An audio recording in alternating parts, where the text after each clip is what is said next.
Tasty, tasty.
Tasty, tasty.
Incredible.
Tasty, tasty.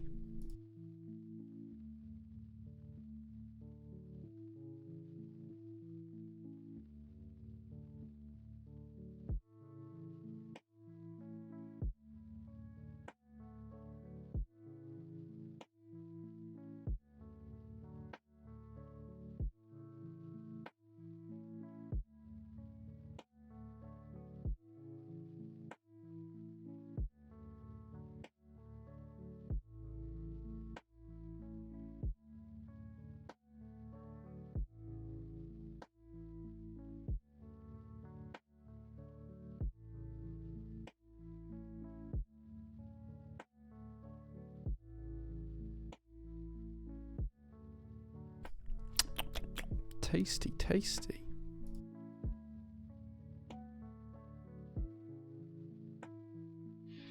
Good afternoon, good evening, good morning, wherever you are, guys. I hope you're having a really good Sunday. We're back, a couple of weeks off of streaming, so I apologise for that. I'll tell you all about why I wasn't here last week, so let's catch up with chat. Looks like on my screen, Moons of Empire got first, so congratulations. Anarchy's here as well. This is good evening, Jay and chat. Tasty, tasty. Moons of Empire and Bald Boy are here as well. Densus Design says hello. Densus, it was really good to meet you the other week. Thank you very much for popping by. Tom Barnes is here as well. He says, Fnarf, Snarf, Snarf. That's such a bad impression. Most of you won't get that. That was an impression of... I can't remember the name of the character, but it was from Thundercats. It's Lionel's little pet. Oh, what's it called? It'll come to me. Rockets is here as well. Superhand as well says good evening all. Ojam2 is here as well. Anonymous Spiker says good evening, Jay. I hope you're well. I'm doing really well. I'll tell you all about my weekend and week in a few moments' time. Even though I'll really need to get a tattoo on the back of my hand saying, have you definitely installed all of the stabs? Yeah, I can appreciate that. I can appreciate that. Tasty. Alvi, good evening, sir. Snicket as well. Void Media, thank you so much for being here. Snicket subscribed for 24 months. Happy second PT birthday, Snicket. Congratulations on that. I have also seen your DM. Don't worry, I will get to it. Tasty. It's on my list of things to do when I get back to work this week. Godzilla Waddle, thank you so much for being here as well. Prototype stream. Yeah, Prototypist living up to the name today because pretty much all we're doing is... prototypes today. That's all I'm going to do. I'm going to talk to you about stuff and then I'm going to show you some prototypes. It's going to be a good week. Tasty. It's going to be an interesting one as well. Moon's Empress says Evil Genius. Evening everyone, very excited for the prototypes. Thanks Chad Music, I appreciate that. Anonymous Biker, thank you so much for the 500 bits, man. We don't usually get bits on the channel, so thank you very much for that. Bits are always appreciated. JQ UK is here as well. Fredzillosaurus as well. Tasty. All the subs coming in. I'll catch up with them in just a second. Anonymous Biker as well is here. JMS came around to the workshop on Friday as well. It was really good to see you again, dude. He was here last weekend for the MK UK meetup as well, which was great. So thank you so much for your 15 months of subs. That's a long time. Tasty. All the subs coming in now. I will catch up with them in a second. I will catch up with them. Waka Waka says Black Brook. French cleats for the win. Yeah, I'll talk about French cleats in a little bit. It's something new and exciting. More shrimp on the barbie. I cannot do an Australian accent, so I'm not going to try that. Marwin's here as well. Osculane as well. Aussie. We're going to need at least 2 more shrimp. Mr. Gimp, thank you so much for 15 months of subs, dude. That's crazy. 15 months is such a long time. Toasty Baps as well, subscribed for 3 months. Thank you so much for 3 months of subs, dude. RL Keeps is here as well. Says, evening, everyone. When exciting seems to take. Dude, like, there's so many prototypes just at the side of me. It's unreal. Like, we get a lot of prototypes here at PT. Like, the name suggests that we do. But to actually have something that we can share, like, where it's just all prototypes is just such a cool stream to do. Just so cool. Mellow RS, thank you so much for the Prime subscription as well. I appreciate that. Thundercats, go! Ball Boy was first. I go by what's on my stream, Moons of Empire, and you were at the top of my stream list. So it does cut off after so many messages, but yeah. Snarf. Yeah.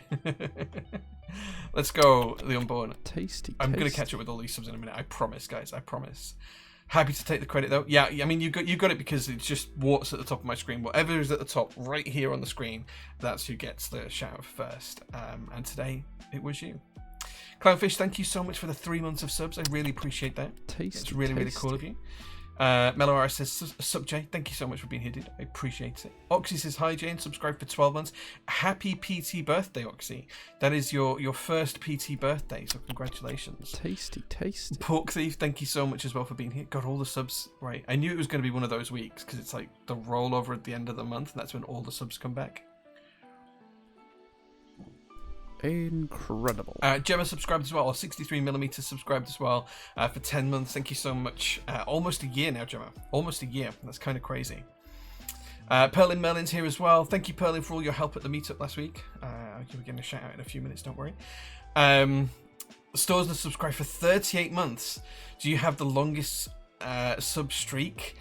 Storesness, you might. I don't know if anyone can beat that. I think you are one of the OGs. You have one of the OG badges.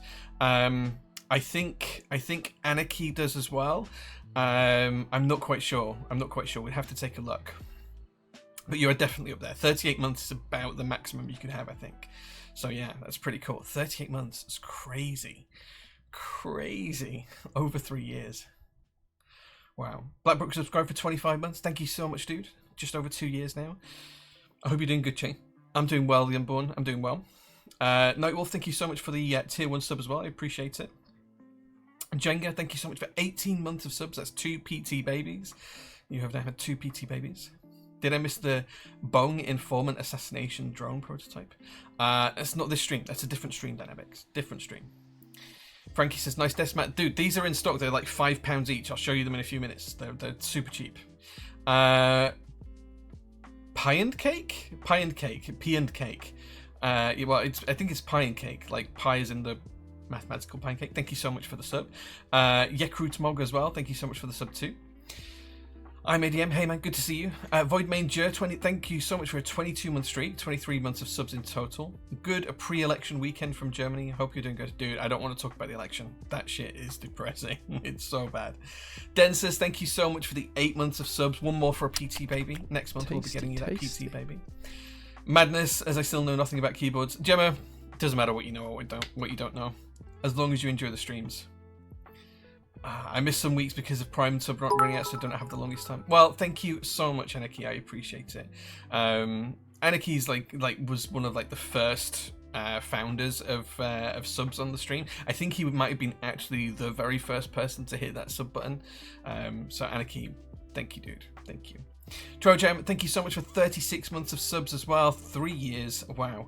3 years is crazy. I have your board to the side to build as well. It's probably going to be next week on stream when we get to that. Clownfish, thank you so much for more subs as well to get us sorry, not more subs, more bits as well to get us to level 5 for the hype train. Thank you so much for that. How many bits was that? 1, 2, 3, 450 bits. Thank you so much, guys. Thank you so much. And Mr. Blackbrook with the 5 tier 1 gift subs. Guys, what an opening to the stream here. Tier 5 on the sub train. I don't think we've ever hit tier 6 before. That's kind of crazy. Tier 6. Yakut Mog, thank you so much for the Prime sub conversion to a tier 1 sub. Thoroughly appreciate that as well. But that's crazy. Thank you, Mr. Blackbrook. Thank you. You mean the world to me, dude. You really do. Anonymous Biker with the gift subs as well. Okay, well, we're definitely giving away some free GMK today because we've hit the gift subs total. So we're definitely going to give away some free GMK at the end of the stream. So I have to remember to do that. Keep me honest, guys, and remind me to do that. But thank you so much, Anonymous Biker, for the 5 gift subs as well. Thank you so much. That really, really makes my day. Thank you, guys. That's a terrible heart shape. That's kind of as close as I can get. Thank you so much. Thank you so much. Oh no, Bezos wants to visit us with the ads. Let's snooze the Bezos for a minute. Right. Okay. So I have a lot to talk about this week. Let's start with PT news.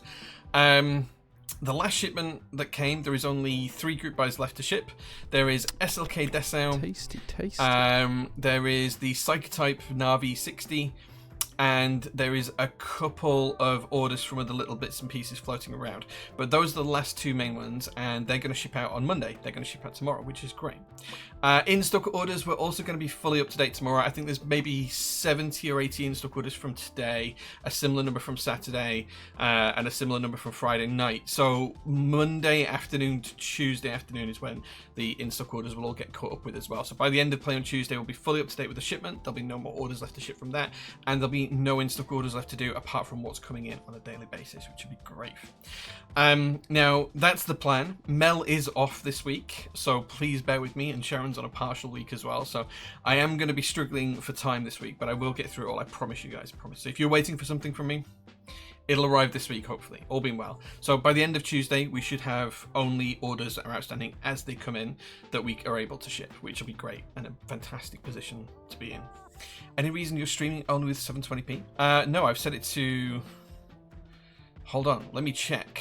Output. No, it's set to 1080p. It is set to 1080p. I don't know why that's changed. I will have a look. Yeah, 1920 by 1080. Tasty. That's my output. I can't tell you why it's in 720p. It could be a Twitch thing. Yeah, 720. Twitch is capped at 720. Yeah, I'm outputting at 1920 by 1080. So that must be a Twitch thing. You can check your founders here. Let me have a look at the founders list. Anarchy, Thrax, Shortened, Iwane, Bub, Vox, Octagon, Oxy, Dang Dynasty, and Whoa JK are all original founder members. Of those, only 3 are still around, which is Anarchy, Thrax, and Oxy. So congratulations. That was the 18th of May, 2021. So if anyone would... Well, 17th of May. Actually, Anarchy was the first. 17th of May, 2021. And then everyone else was the 18th of May, 2021. So if you want to work out how many months that is, that's like, yeah, 30... 36, 37, 30, 38 would be the maximum. Yeah, 38 would be the maximum. Yeah.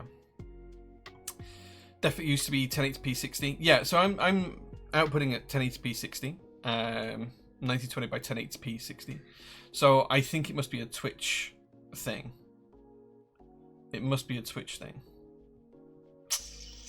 Can purge founders. I have not purged the founders. Like, I can't change the setting at the minute while I'm live, but it is set to be outputting at that. So that's what I'm literally pushing to Twitch. Whatever they're pushing down, I can't control. I'm really sorry about that, guys. I'm really sorry. You check multiple devices. Yeah, like 100%. Like, I'm trying to do 1080p like I always do. So I haven't changed anything. But it looks like Twitch itself is capped. I don't know if other streams are able to do it or not, but it doesn't seem to be something I can change. Let's have a look on the Twitch dashboard. The Twitch dashboard tells me that I'm streaming at 1080p as well.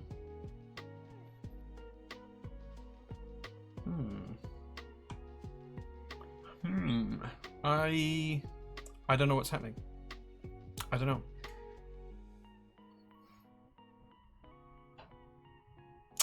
know.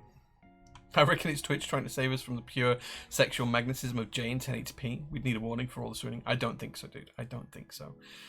It still looks good. Well, it'll be fine for today. 720p is just good enough. Just looks a bit grainy on a 4K TV screen. I'm really sorry about that. I will try and figure out what's going on for next week. But like, looking at all of the stuff I have access to, I can't see any reason why I shouldn't be outputting in 1080p. Like, everything says this. Even my bitrate is suggestive of 1080p.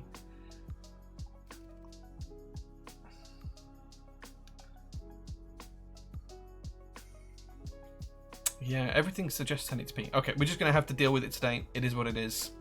It's fine. Might be a partner thing. Could be. I don't know. Maybe it's Twitch's new partner level thing. Don't know. Still handsome Jay. Gemma, thank you for that. I'm not. I'm really not. And I'm especially not at the minute because I had an accident. And if you look across my eyebrow, you will see that I have like a missing eyebrow on this side. Like, my eyebrows don't start at the same place like that. Wait, where are we? There. There's a gap. And the reason for that is because I was soldering the other day, and with my soldering iron, I decided to go, and I ended up with part of my eyebrow missing. So, you know, when you're soldering and you get an itch, do not scratch your eyebrow with your soldering iron. Yeah, like, that's a thing. Like, look, I don't know if you can see, but like, you can, like, if I try zoom in here, you don't want to see. Let me try and zoom in. Where's the controller? Right, okay. Let's zoom in.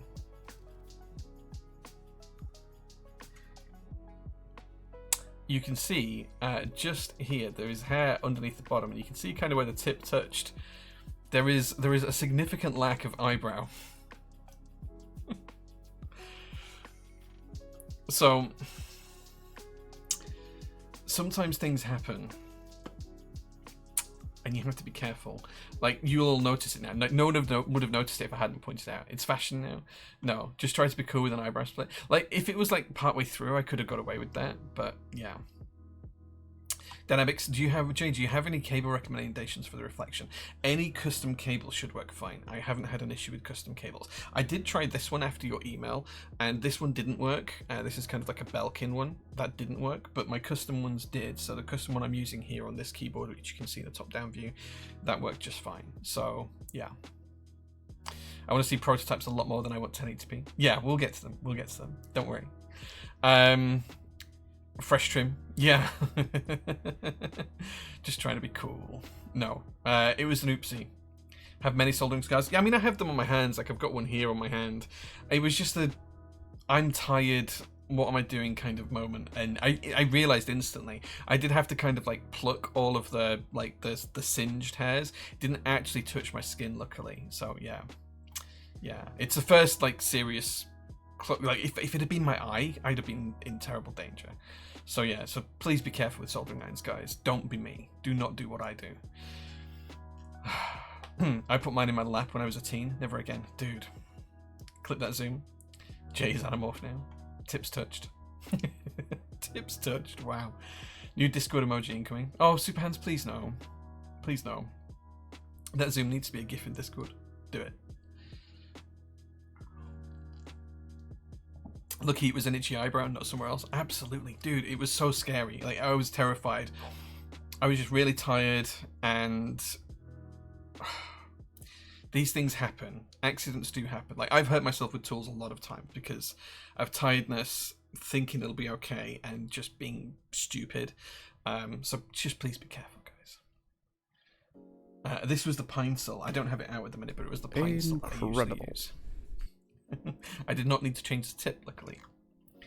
Sorry for the user error email. Dynamics, don't worry, dude. I did see the email. I haven't had a chance to reply. I'm sorry. So if you have bought the Han board Reflection FRL TKL, which is a stunning board, by the way, and I think we've only got like 4 left out of like a few dozen. You do need a custom cable to be able to get the cable to sit into the USB port. It's very tight on the USB port. Yeah. Types on the Jane at the Meetup was very cool, but pale compared to the Keymax Nixie. Dude, I'm so excited. Like, the Nixie's actually working at the side of me now because I finally fixed it. Thank you so much, Mr. Tom Barnes, and I'm so excited to show that soon. Cycle 8 Pog, yeah, we'll be talking about the Cycle 8 soon. Almost had solder in my eye, now I wear glasses. Yeah, I mean, I was wearing my glasses at the time, so, like, there's a tiny, tiny singe just on my frame somewhere here. I can kind of feel it, where I must have just touched it with the soldering iron. Yeah, trained professional. Love the Arizona Iced Tea keyboard. This is my TGR Prototypist board. It's pretty cool. Coffee check. Today I'm drinking our own brew, which actually brings me onto a nice little segue, Mr. Honest Accountant. So usually what I do is I kind of share with you guys what's going on the site as like a bit of an update and news stuff, and I do have that to do today. But you can get the coffee I'm drinking right now from jaysroastery.co.uk. That's up here. I'll copy and paste that into chat for you. jaysroastery.co.uk. And the coffee I'm drinking right now is this one, the Fiction Blend, which is right in the middle. And this is probably my favourite of the 3. We actually sell this to local cafes. If you came to the UK Meetup a couple of weeks ago and you had a coffee there, this is what you were drinking. So yeah, so this coffee is all in stock. It's ready to go. We roast it every week. We have the all 3 blends roasting, which is really, really cool. And if you subscribe, you get a little bit of a discount as well. So yeah, take a look at that as well, because we do have some pretty cool coffee on that. And even if I do say so myself, it's bloody delicious. In terms of PT news, we have a ton of stuff that's just gone in stock. So I do want to just call out that if you do want a Reflection FRL TKL, this board is absolutely stunning. If you guys haven't looked at these, this thing is absolutely stunning. It's just a superb looking keyboard. We've only got a handful left. I think we've got like 7 or 8 left. Not very many at all. The best part about this is the text on the back. Look at that. Look how beautiful it is. The script on the back there. It's just a stunning, stunning thing. So we've only got a few of those left. If you're looking for UK ISO on a budget, we have SW Very Perry in stock, and it's just 40 quid. £40 for all of this. £40, and you get accent ISO with both text and icon legends. You get all of the icon mods. You get UK ISO look. and everything else for just 40 quid. 40 quid for all that. All of that for £40. It's nuts. Double shot, everything. PBT and ABS, cherry profile, double shot, 1.5 millimeters, designed by Manu, who's probably watching. And if you are watching, hey Manu. So yeah. So do check that out as well. Got a ton of other stuff in stock as well, so please do check it out, including the new Black Knight magnetic switches. So if you're on like a Wooting or anything else that's HE, Hall effects, do check these out as well, because these are quite possibly some of the best linears I've ever tried for a Hall effect keyboard. So yeah, definitely check all of that out. Nostalgia mats are in stock as well, if you guys like old school stuff. Mr. Gim, I feel like this sort of thing is up your street, Mr. Gim. This sort of mat, I feel like that's up your street, Mr. Gimp, right? That feels like a bit of Mr. Gimp. These are so cool. Look at that. So cool. And then the other thing to call out as well is we do have, if you come onto the main page, scroll down, we do have a number of things on discount, including the desk mat I'm using right now, which is just £6. I said £5 earlier on, the £5 excluding VAT. That's the desk mat I have on my desk right now. It's just £6 including VAT. It's nuts for a 4mm desk mat. This is a textured rough cloth as well, like it's a rough feel. It's one of those really nice rough feel ones. For £6, it's an absolute bargain. Absolute bargain. Anyway, there we go. That's all of that bit done. Let's catch up with chat, see what you were talking about. I almost had solder in my eye. Yeah, it's scary. I think the Rubber Jane was delayed because they will do some changes to the prototype. Do we know what's changing? So they want to launch the Jane and the Kahaku at the same time, rather than doing two separate ones. It's just much easier from a vendor perspective to manage it all at once. So we'll talk about that, and we'll talk about the changes that they're making to the prototype when I show you the prototype in a few minutes' time. Louis, hey man, good to see you. Thanks for being here. Was it in the cafe venue or Nux Store? They had a different blend on bar, I think, that day. Sometimes they have our coffee there, sometimes they have other brands' coffees there. So, yeah. I had a yummy coffee while I worked up the coffee courage to come in, and then another yummy one at the workshop. Highly recommend. Thanks. The reflection is so nice. The reflection decal. I'm kind of sad I can't afford one, but I can't. Love that text. It's so cool. SW sets are mega value, so good. Yeah. I don't think you'll find another SW set in stock in the UK at £40. I just don't think anyone else will be able to get that, but it's such a great price. Best when Jay makes it for you. Hey, JMS, you made your own on the machine, pretty much. Nice even split space. Yeah.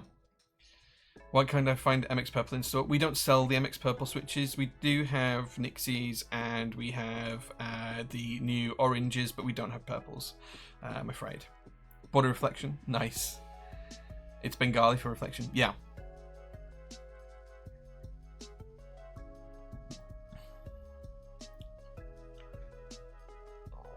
Would make too much sound of a set involved with Manu considering his past.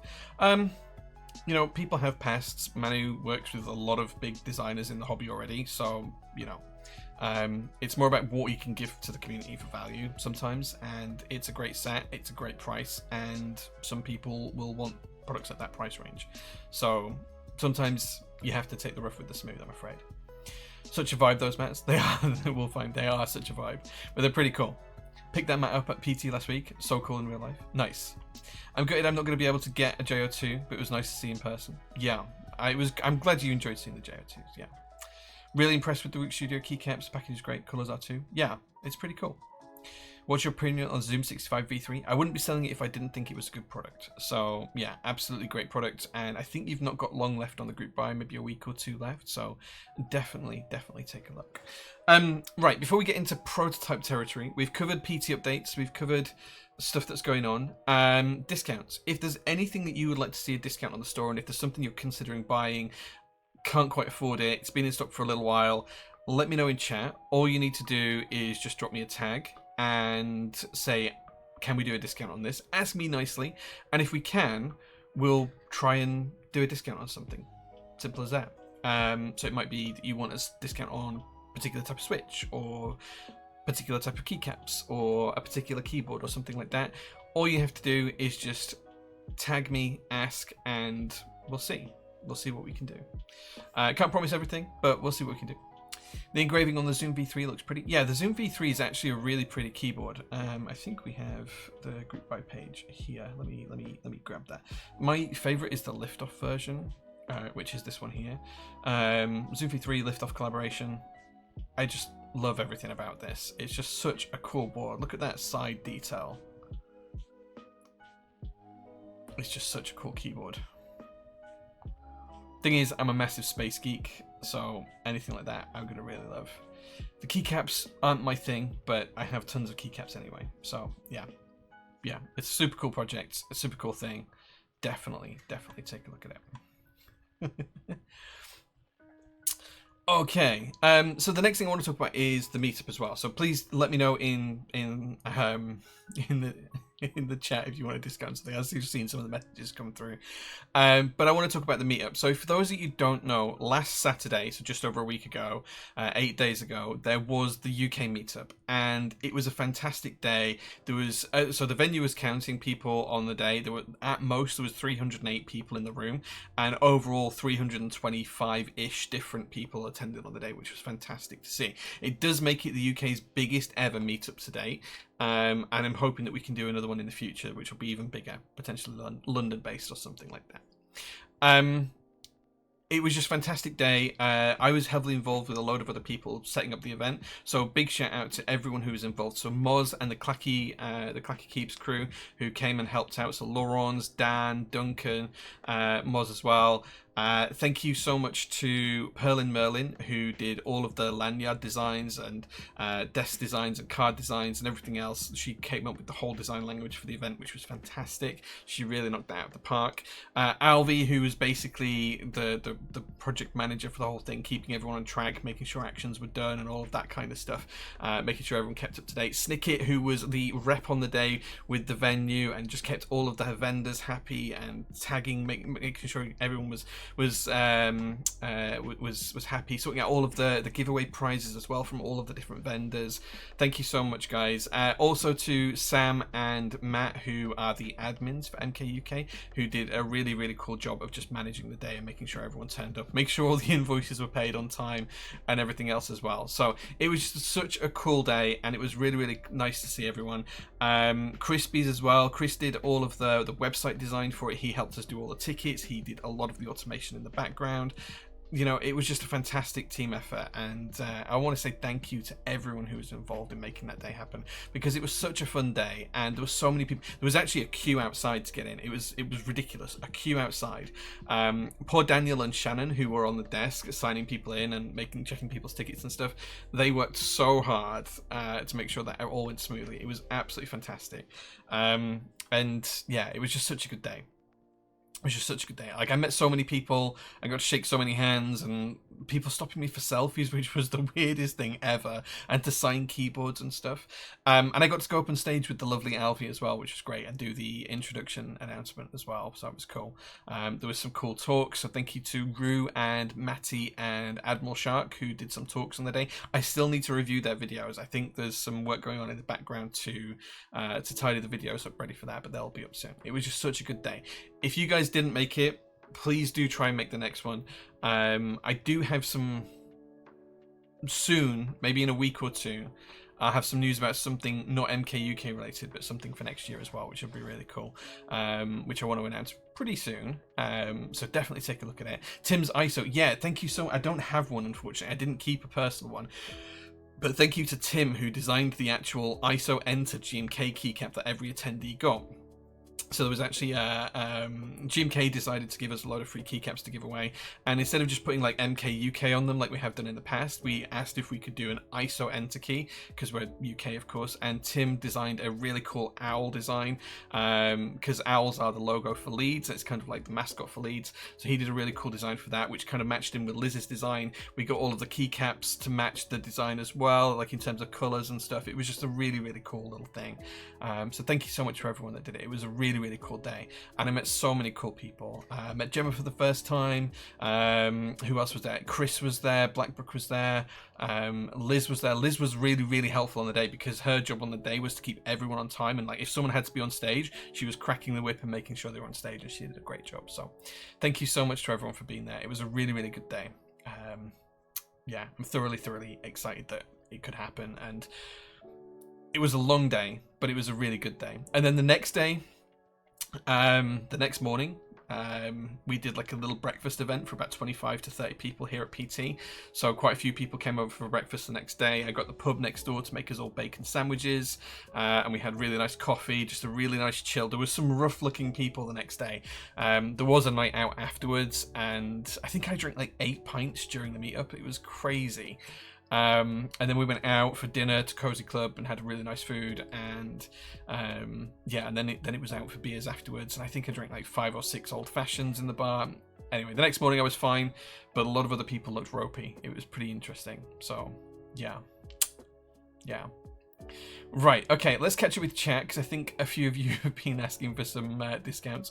Gemma asked for 100% off of JO2. I can't do 100% off, Gemma. I could maybe like do like 5%, because they're already on discount already. So yeah, I'm really sorry about that. July 2nd, not long left at all. Oh, I thought it was like the 7th or something. So thanks, Captain Reed, for keeping me honest on that one. Yeah, July 2nd. It's pretty cool.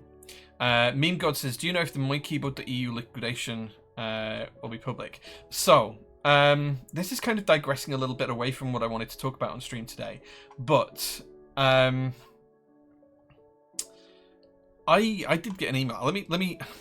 Like there is nothing in my email about this that says I can't share it. There is no NDA or anything else. So let me share this with you. On Friday or Thursday, I received this email Thursday. Dear Sir and Madam, by order of the bankruptcy trustee of Tarpit from MyKeyboard.eu, we're currently seeking interested parties to take over the entire stock. Attached, you'll find a complete inventory list, blah, blah, blah, blah, blah. The stock is currently located at the headquarters of Tarpit in Bruges, and it'll be moved to our website in Wielsbeke, I don't know how you pronounce that.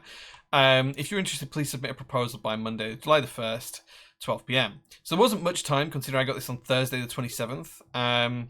We submit each proposal to the bankruptcy's trustee, and attached there was a list of all of the stuff in stock. Now, this list is at best misleading. Like, I'll just try and make this bigger. Let me make a new copy of this and zoom in. So this list is a little bit misleading, and it's basically all of the stock that MyKeyboard.eu had on hand at the time.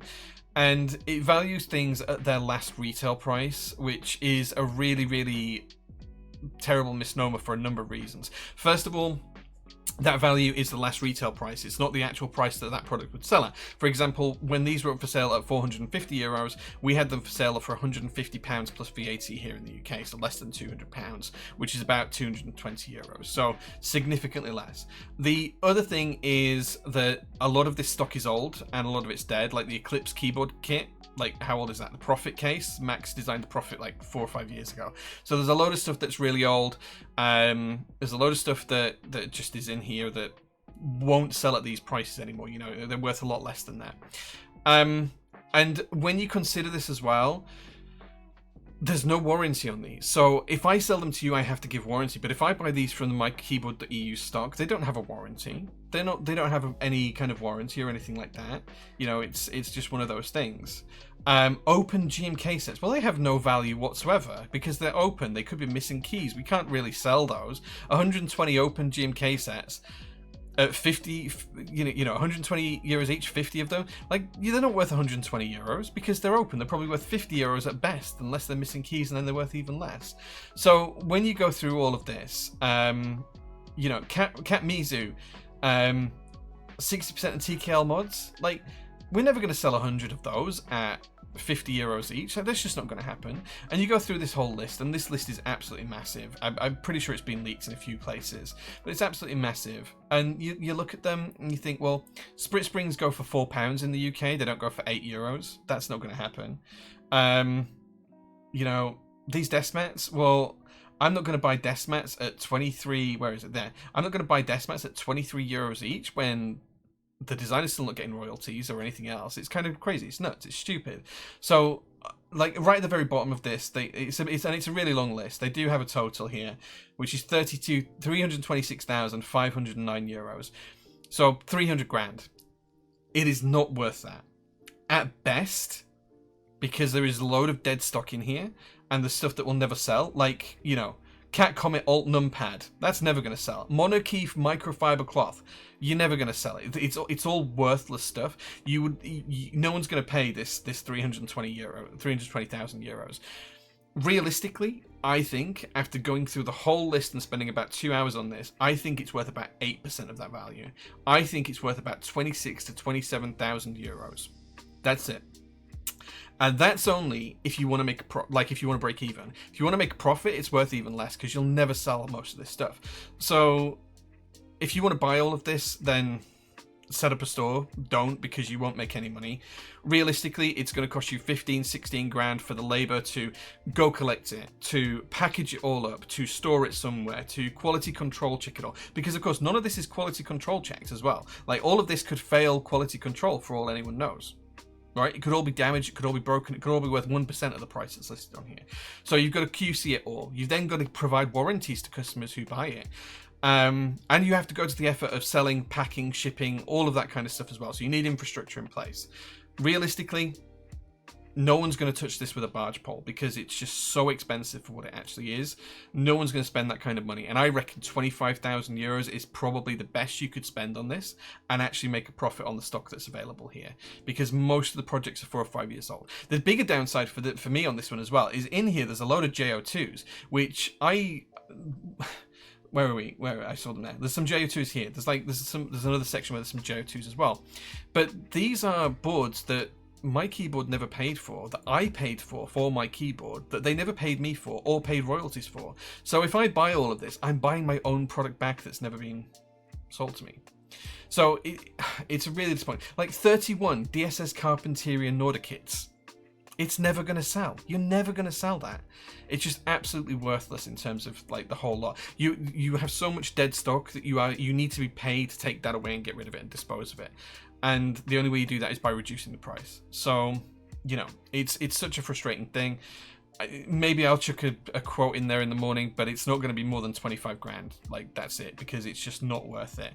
And at best, I will break even if I buy that 25 grand's worth of product by the time I've spent all the time and effort on cataloging, sorting, quality control checking, storing, listing on the website. There's probably 200 hours of work just to list this on the website, never mind anything else. So yeah, so I know you probably asked that when and didn't expect me to give you an answer, but that's the ultimate answer on that one. It's not worth it. Yeah, so thank you, Meme Code, for raising that, but it's just not worth it. Super Hands, I fancy some orange switches. I can't really discount those. They're already cheaper than any other cherry switch in the UK, as far as I know. Discount on Eva, Deemed JO2, so people buy them and they stop drilling themselves into my eyeballs. We have sold a few. Very generous and kind discount on GMK Egyptus from a very generous and kind man. I can probably do a discount on Egyptus. Let me do that now for you. Discount, I can probably do like 6 or 7%. Let me have a look. Let's do that one now. Amount of products.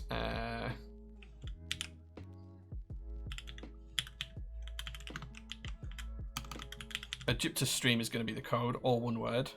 Capital A, capital S. I think we could do 7%.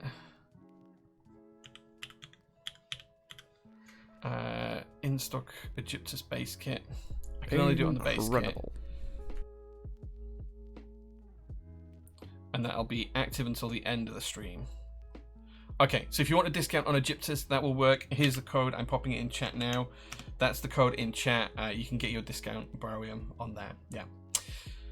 I prefer to be good stock. Okay. I don't think GMK Rubrehouse keycaps are on Notion. No, they're not. We usually put them on Notion when we get the invoice from GMK. We haven't had that yet. Been eyeing the Dreamscape keycaps forever. Potentially cable as well, please. Dreamscape we can do a discount on. Let's do a discount on Dreamscape. I could probably do 10% on Dreamscape. Let's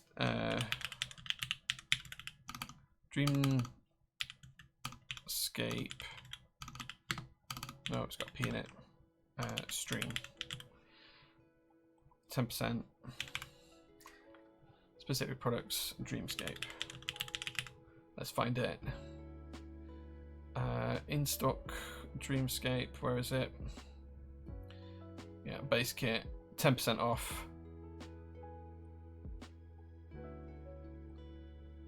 There you go. And the code is going into chat now. All fine. There you go.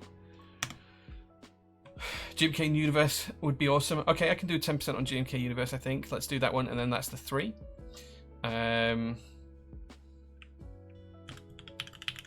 Universe stream. 10 specific products. Universe. Oh,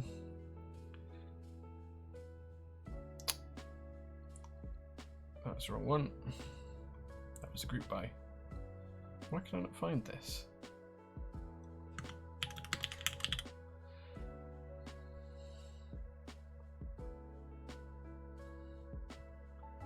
Okay, cool. And that is the one for Universe done. You can get 10% off Universe, and there is the code. There we go. Cool. I hope that helps you guys, and thank you so much for asking. Next week we'll do some more. Just seen the Cuddle Spell Deathmats. Dude, they're so cool. It was great to meet so many people at Meetup. Yeah, I agree. Mr. Gimp, you need to be there next time. You owe me a drink next time. The Meetup was a great event. Well done, and thanks to all those involved in sorting it. Gutted I couldn't make the event in the end, but hopefully be able to make the next one. Trojam, you better be there. I will hold you to it. Good to have missed it, but happy to hear how well it went. It was such a good day. So I went through the photos and video and stream. It looked like it was a fun day. Yeah, it was such a great day. It was such a great day. It was really, really good. It's impressive that it was so successful, considering that the hobby is still dwindling. Roshan, I don't think that's true. I don't think that's true. Like, people seem to associate two things here erroneously. They seem to associate that the aftermarket has declined as the hobby losing interest, and they seem to associate vendors failing with the hobby losing interest, and both of those are misnomers and misleading at best. They are potentially correlation to other things, but they're not causation, and they're not intrinsically linked. The aftermarket is suffering for one major reason: that vendors have more and more stock in stock and available and ready to ship than ever before. Whenever you get that kind of availability in a hobby, the aftermarket starts to die. And things are worth, 50% of what you pay for them brand new on the aftermarket, because why would you spend 90% of the value on something that's brand new when you can go and buy it in stock from the vendor and get the warranty and all of that kind of stuff? So people kind of associate the aftermarket, and I don't think that's true at all. There is more keyboard stuff now available in stock than there has ever been at any time in the custom keyboard world, and that does have a detrimental impact on the aftermarket. But that's not a true necessarily correlation as to why, the keyboard hobby is dying. It's not. In terms of overall sales across the vendors that are doing well, sales are up. Sales are up. They're not leveling off. They're doing well. We are selling more and more and more every month at the minute. Just this past week, we sold more than the previous week, and it's the same going back. Sure, there are ups and downs like any hobby, like any industry. There are ups and downs. We see a downfall around Christmas because people don't spoil themselves at Christmas, and then towards the end of summer we see a downfall because people have been on holiday and can't afford it. But overall, I don't think it's particularly down. The vendors that are failing are ones that made poor financial decisions or have been impacted by other people making poor financial decisions that have then impacted them. So like we got impacted when Captus failed to pay me for the GMK sets that they ordered, and I had to send them to all of the US customers. So Captus ran away with the money, and I got stuck for not only paying for them but shipping them to all the customers as well without taking any revenue for them. So those things happen as well. I just think it's a little bit of a misnomer. Great day, very nice people, and the PT merch is so comfortable. Nice. I do want to talk about the merch in a second. Any rough indication when the next meetup will be? No plans yet, but something I want to share. Maybe not next stream, but the stream after. Buying a house got in the way of this one meetup, but I'll be ready at the next one. Nice, congratulations on the house purchase, Wayward Fox. The owl is so intricate, came out really cool. It did, it came out really, really cool. Everything design-wise was fabulous. Yeah. Alfie, whenever I saw Liz coming towards me, I knew I had to do something. Yeah, I kind of had to go behind Liz so she didn't collar me for something, and I went and tapped you on the shoulder instead, so we weren't in trouble. I felt like I was like being the naughty school kid, and the school teacher was going after me.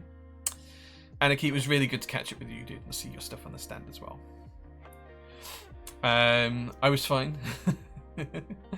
Were you, Captain Reed? Were you? I know Gemma wasn't. Gemma was struggling the next morning.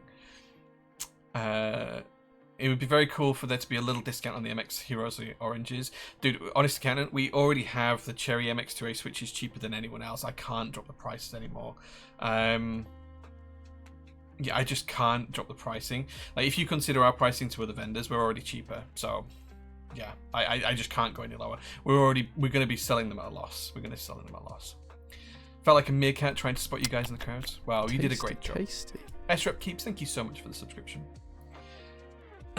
Simon went through all his stock on the last stream. Yeah. Wonder where he got that from. Bloody yes. Hey man, good to see you.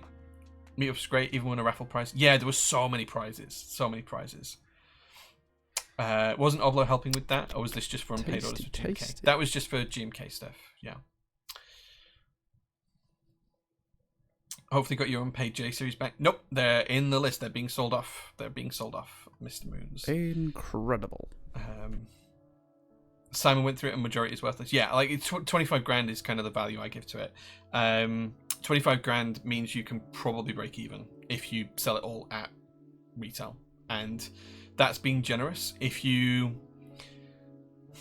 want to make a profit on it, you need to get it for like 12, 15k, because there's so much in there that you will end up landfilling and so much in there that you will end up destroying, because it's just stuff that will never sell. Bling purple switches, 1,200 of them. Who's going to buy that? No one. And you're not going to spend $650 or euros, sorry, on 1,200 switches, 1,200 switches that aren't going to sell. You want to spend 100 quid on that at most. So yeah, Mercury 65 bombed. Ask the designer why. Chapter 1s are probably not complete as well. Yeah, I don't think they are. There's a load of stuff in there that's not.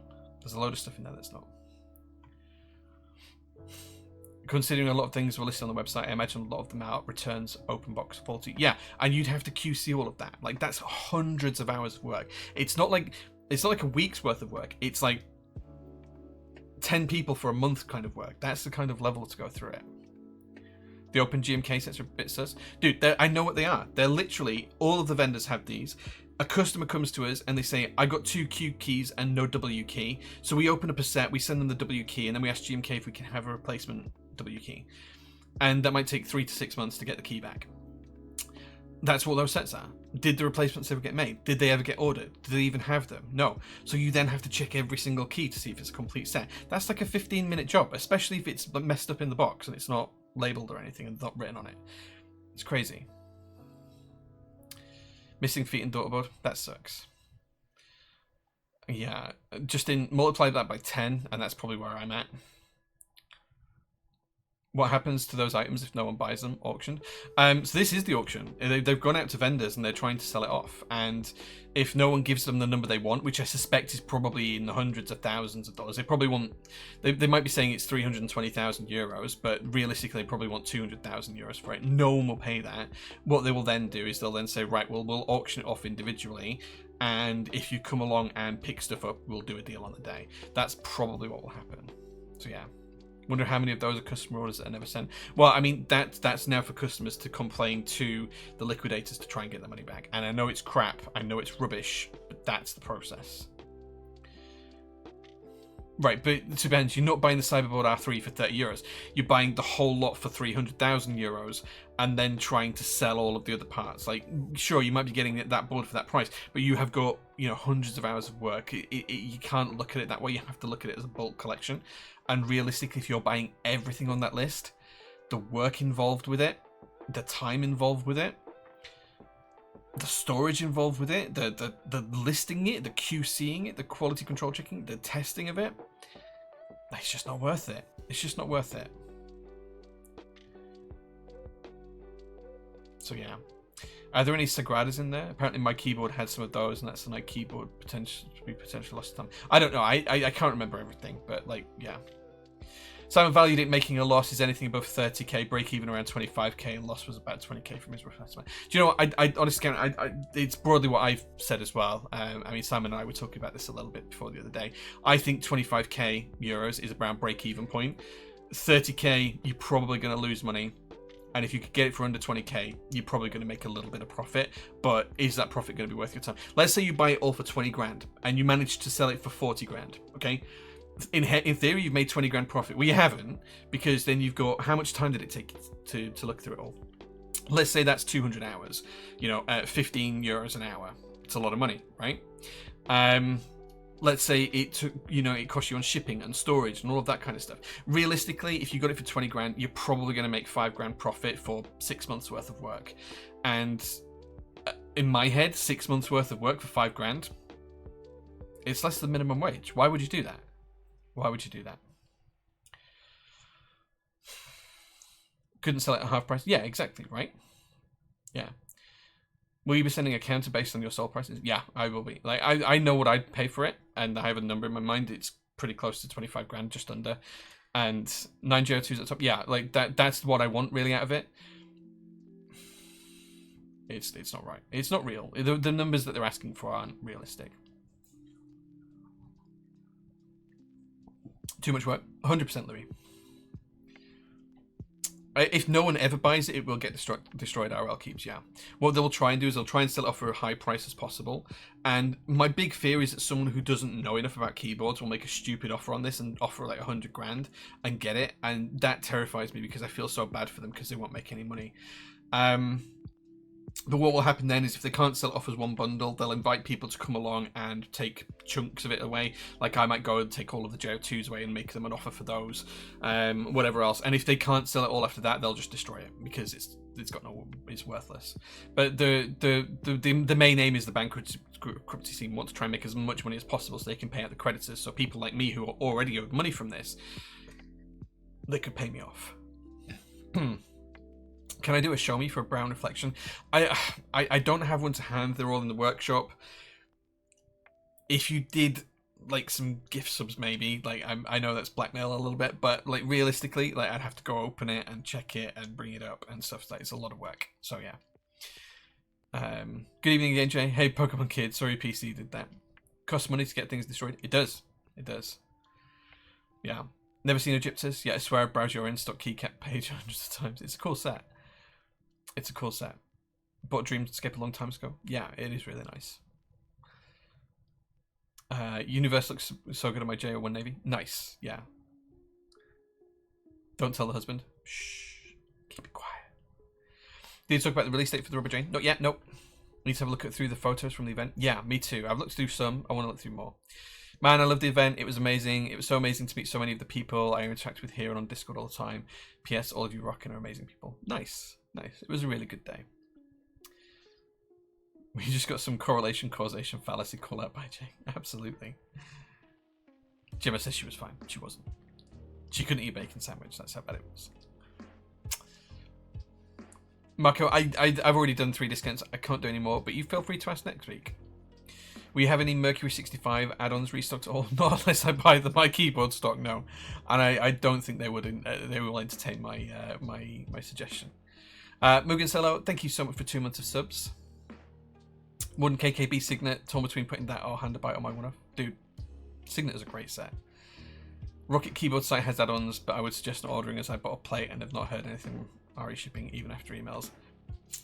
I won't ever work with Rocket Keyboards again, let's put it that way. Yeah.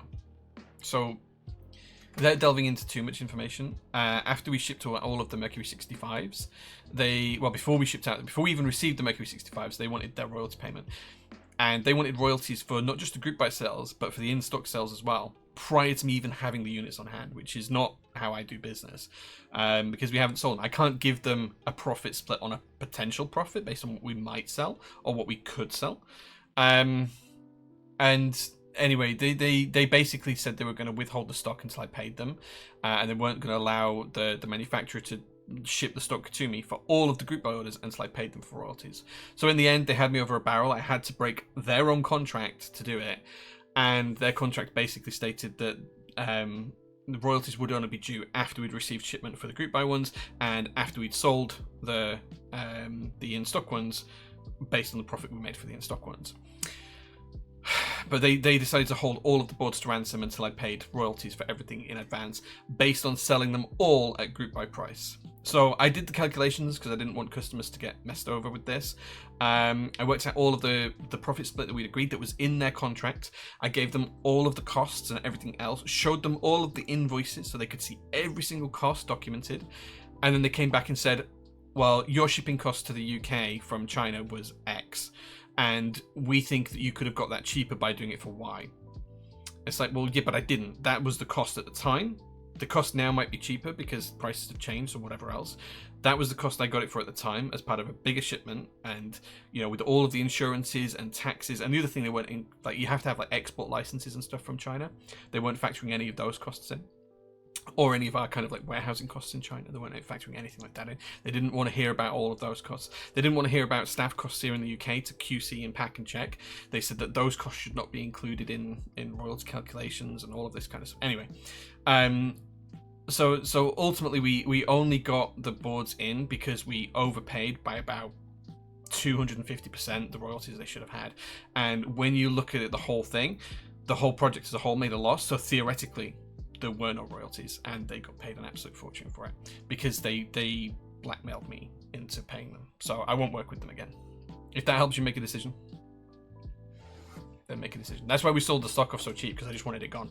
I didn't want it around anymore because every time I looked at it, I got angry. So yeah, that's probably too much information to share on a stream, but that's how it went. Tom won a Petal 60. Don't know what to do with it. Build it, dude. Build it. Use the 60%. Yeah, right, okay. I'm gonna skip a lot of chat because there's a lot of stuff going on. Future says, I'm not sure if there are any upsides to putting a bid in. Dude, for me, like, the only upside is to try and get the JO2s that are my product back. That's literally all I want out of it. There's like the odd other thing that might be worthwhile having, but the vast majority of it's not worth having. And it would be a lot of effort to get to it. Like, it'd have to be so cheap that they wouldn't want to sell it to me. Do you know if we're going to get anything in the future like the Epoch Jelly? I don't know at the minute. I don't know. Nothing I can share anyway. Liquidation processes are crazy. My mum's partner's son bankrupted his dad's business. The administration has been ongoing for 18 months. They're only winding their final debts down now. Yeah. 2 years is roughly how long. Incredible. 2 years. Next meetup, sorting out MK UK stock, 300 to get it done in a day, right? Mikey, yeah, the Mikey would have used to. Yeah, if we dumped all that on a table and everyone had to QC it, maybe. 8 hours, probably do it, yeah. This is why Jay's in business, doing well and looking after his customers and community. Business is business, even though it's something you love. It is, and I've lost a lot of friends in the hobby because they've disagreed with decisions I've made to run Prototypist. And they feel like I should have made a different decision that more benefited them. And if I had made those decisions, which were probably outside of agreements that we had, PT wouldn't be here today. Like, the customers come first all the time. I get designers are intrinsic to the hobby, and we wouldn't have products if we didn't have designers, but we wouldn't have designers if we didn't have customers. So the customer comes first in every scenario, whether that's making sure, like, if we've only got X amount of funds for a project and the designer wants his royalties and we need to pay for shipping for the customer's boards, well, we pay for shipping for the customer's boards first. Royalties come after that because the product and the customer is what comes first. Everything else is secondary, and we'll always keep to what we have to do, but yeah, you know, a lot of businesses don't follow that, and they get forced to make decisions they don't want to make. So yeah,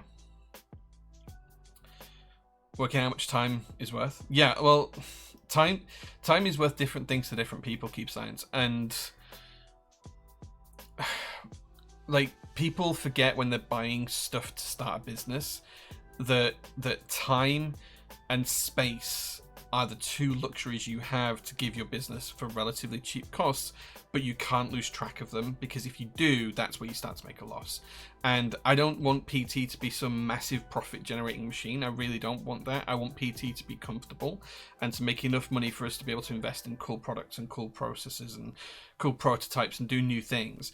That's the main aim for it. Like I don't earn, I earn 12 grand a year, £12,000 a year. That's all I pay myself. Don't take any dividends out. Don't pay myself anything else. The staff earn good money, like, or what I feel is good money, and they've never had any complaints about it. And I'll never tell you what that is, because that's up to them, and it's their pay. But I pay fairly and I pay well based on what people have to do. But everything that you do that's got time is a massive sink of cost and capital, and people forget that.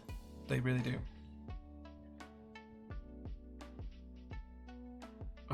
If Hippotech buys all of that stuff, I feel bad for them. I feel bad for any of them. I sent an email about visiting the HQ. Just wondered what the conditions are to visit. So just time, making sure that we're aware of it, making sure we're available, and letting us know what you want to do when you're here before you come, so we can prep it for you. If you've emailed, I'll drop you an email back. So yeah. I had a bacon Sandy. I did decline it. Okay, I knew it was something. I knew it was something you declined. Yeah, it's not slander. It's just it's fun. It's one of those things. What was the point of the contract?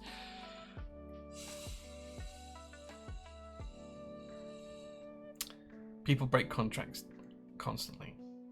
Yeah. This might be the only time I regret buying a keyboard. Dude, like, if you bought a Mercury 65 from us, be happy, because we sold them at a great price. They're a good keyboard. They're a solid keyboard. Incredible. I just didn't want to have them around and available because, yeah, it was a difficult time. N360, thank you so much for the 16 months of subs. I got it from your site for a crazy price, but now I don't even build it. Dude, you got a bargain then. Be happy you got a bargain. It's a great thing. It's a good keyboard. It's a great design. I wouldn't have sold it if I didn't like the product. I just don't like the stuff that went on behind the scenes to get the product into production. So, yeah. No NDA in the contract. Call out bad behavior. Truth is a defense to defamation. Great for us to know who the ratbags are. There's no NDA in the contract, no. Apart from for the numbers. It mentions in there, that, so I did read this before, that not before today, but historically.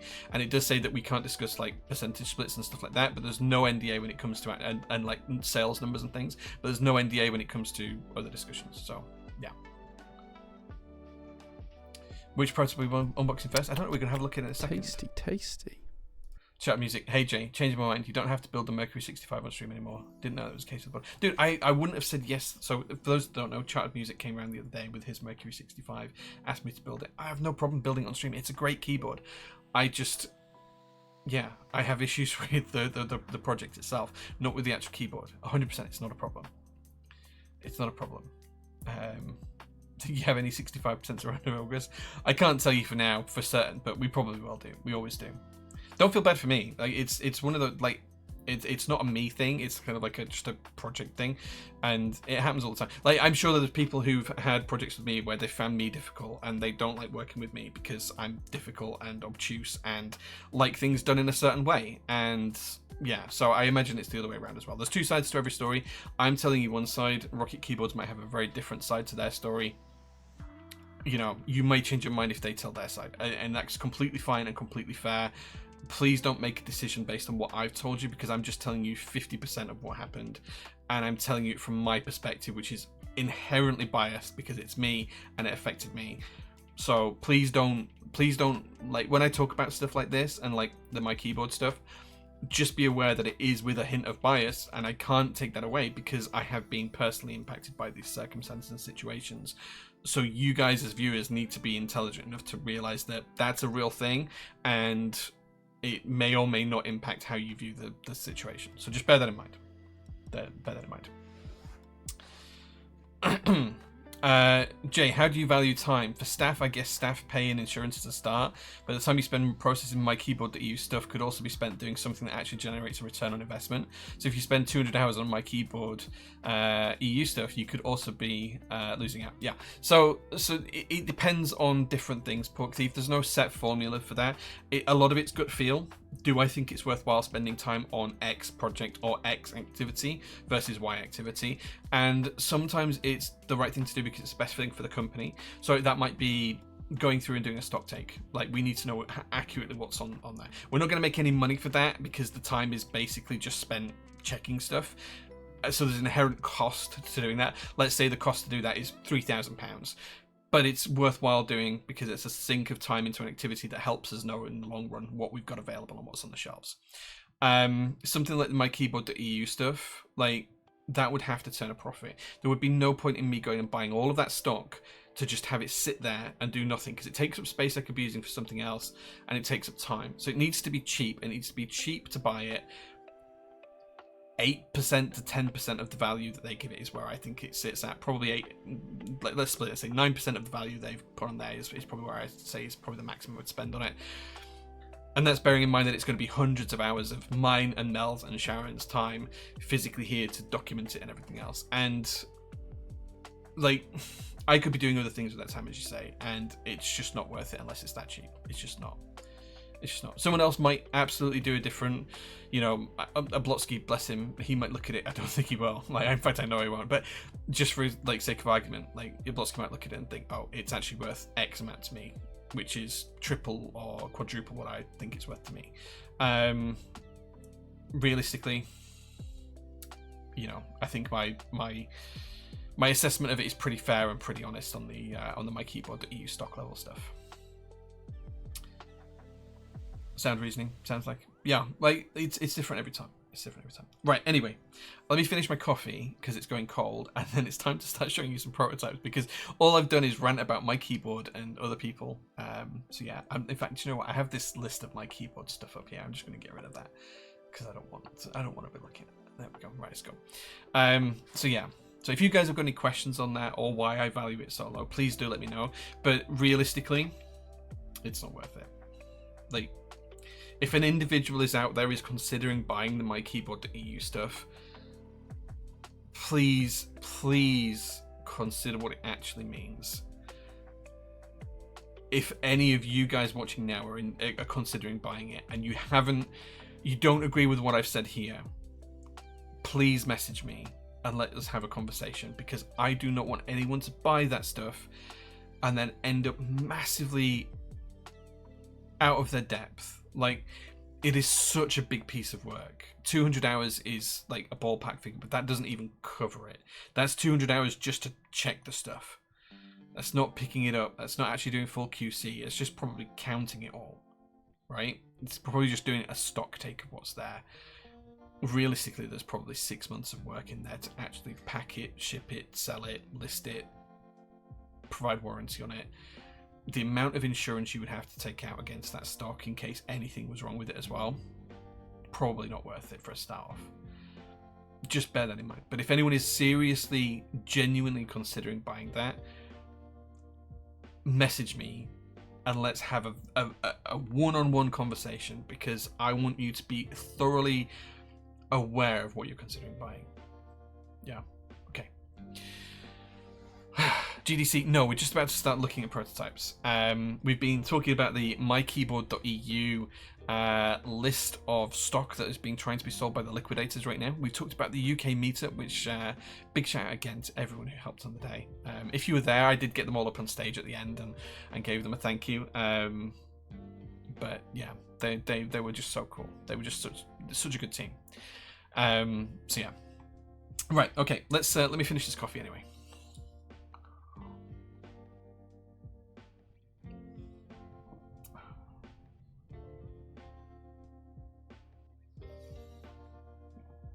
What do I think should happen with my keyboard inventory? So, the liquidators are doing the right thing, right? They're trying to sell it for as much money as possible so they can pay the people who my keyboard owed money to, with which Prototypist is one. Well, both me individually and Prototypist is two. So they need to, you know, try and generate as much money as possible. So the liquidators are doing absolutely the right thing. They're trying to sell the stock. That stock does need to be sold, and ideally it should go to either an existing vendor or someone who wants to become a vendor in the hobby. I think the second option there is very tenuous, and I think if you want to become a vendor in the hobby, there is better ways to do it than buying that stock. Like, that's just such a bad idea. But, you know, people will not necessarily think that way, and they'll think differently. Yeah. But the liquidators are doing the right thing, right? The liquidators are trying to generate money for the people that my keyboard failed to provide for, right? My keyboard failed to honor a number of contracts, and the liquidators want to honor those contracts as best they can. So I think the right thing is being done. I just don't think it's worth what the liquidators do. So yeah. If I had the option to buy a £300,000 car or the stock, I'd buy the stock, give you back the JR2s, and the rest will be used for MKU kit giveaways and Discord and Meetup giveaways. Chat music, that is very, very kind of you. That would be a terrible investment of 300 grand. But it's very kind of you. The sentiment is great. I'm not excited for Cycle 8 on behalf of my wallet. Jace, thank you. Very generous. No, I'm a very selfish person. I'm a very, very selfish individual.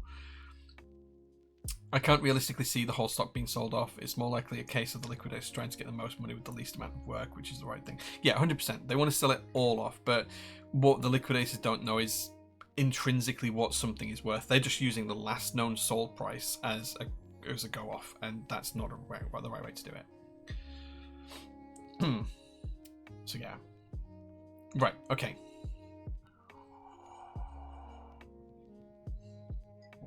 I haven't finished the coffee, but it's cold now, so I've talked too much. Right, first thing I want to talk about, and what we'll do is, for the 3 people who asked the best questions today, I'm going to give away these t-shirts. These t-shirts are going to be in stock next week, by the way. But these are the new PT t-shirts. We were wearing these on the day. They've got our Aussie logo on there. That's Aussie the Octopus with all of the gubbins that make up the keyboard kind of like nerd stuff. They've got the PT logo on the chest, and they come in 3 colors. They come in white, they come in grey, which is probably my favorite color, and they also come in black. This design was actually done a few years ago for us. The black comes with white logo on, by the way, just so it stands out a bit more. The black one's really cool, actually. Look at that. Look how cool they came out. So yeah, it's Aussie the Octopus. These will be in stock for $9.99 next week, but we're going to give some away for like people who ask the best questions on stream. T-shirts are fire. No pink. No pink. No pink. Unfortunately, it doesn't look good on pink, doesn't the design? But yeah, they came out really, really cool. Jay teaches budgeting 101.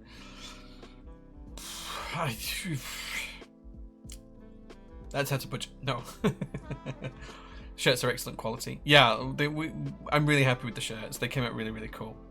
Does it come in a slightly darker shade of black? I'm sorry, JQ. It just comes in black. Can confirm that they're lovely to wear. So many people came to see think I work for PT. Hey, dude, you asked for it, man. You asked for the t-shirt. So yeah, I've got a white and I'll be going in for a black. Yeah, we're going to have them for sale. They'll be $9.99 each, I think, including VAT next week, which is at a loss, but like they're just so cool. I want to get them out there. But yeah, if you ask a really good question on stream today, there's a chance you could win one. So if I think any question is particularly good and I say, thank you for asking that question, please reach out to one of the mods. Please do, and we'll get you a t-shirt sent. Skimson wearing one right now, even though I was forced to skip the meetup during COVID. Nice tee. Nice. How did you get it, Skimson? Where did you get it from? Wish I thought of a better question. Dude, you can ask as many questions as you want. But yeah, we'll give those away. Right, let's I'm calling like a spring waiting for GMK hats. Dude, we'll have them in stock soonish. I've got some on order. So yeah. But yeah, PT t-shirts, they are really cool. I'm a big fan because of my t-shirts. I'm actually wearing the black one right now, but I'm not taking it off. I'm just showing you. Right, let's start showing some prototype stuff. With the free advertising, is it really a loss? Tangos, if you wore that t-shirt, we'd make like for a whole week, we'd maybe get 1 hit from it, and that might not turn into a sale. Like, keyboards are not that big of an industry, so yeah. We're gonna start off with the Tech Bear TB8 TKL. This is a really interesting keyboard. So if you guys don't know, before we show you the keyboard, let me show you the page for it. So this is the IC. I'll copy the link for you. There you go. So this is the page, TB8 TKL by Tech Bear Studios. Edited by Click Clack blah blah. It's got all of the details on here. Traditional TKL sized keyboard. Look how cool some of the weight designs are. I think you've seen this really bright. Actually, I apologize if the colors are a little bit off. Why are the colors so off? Let me try and edit that.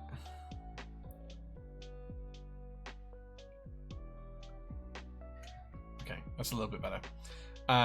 Do go take a look at the website though, because the colors are way off on this. All the different components here and everything else. Winky and winkeyless. Different PCB options, soldered, wired, non-flexible, all of the kind of good stuff that we expect these days. ISO support as well. I have no idea why the web page is rendering so badly. I apologize, guys. Why is that so bad? What is going on here?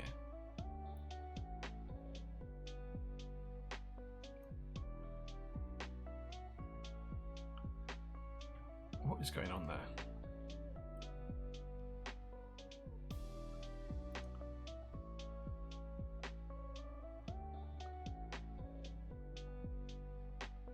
Why is that gone now? It won't come back. It won't come back.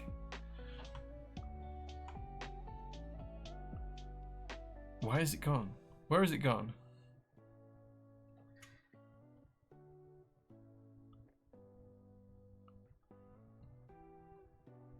Okay, now it's really dark. Why is it doing this?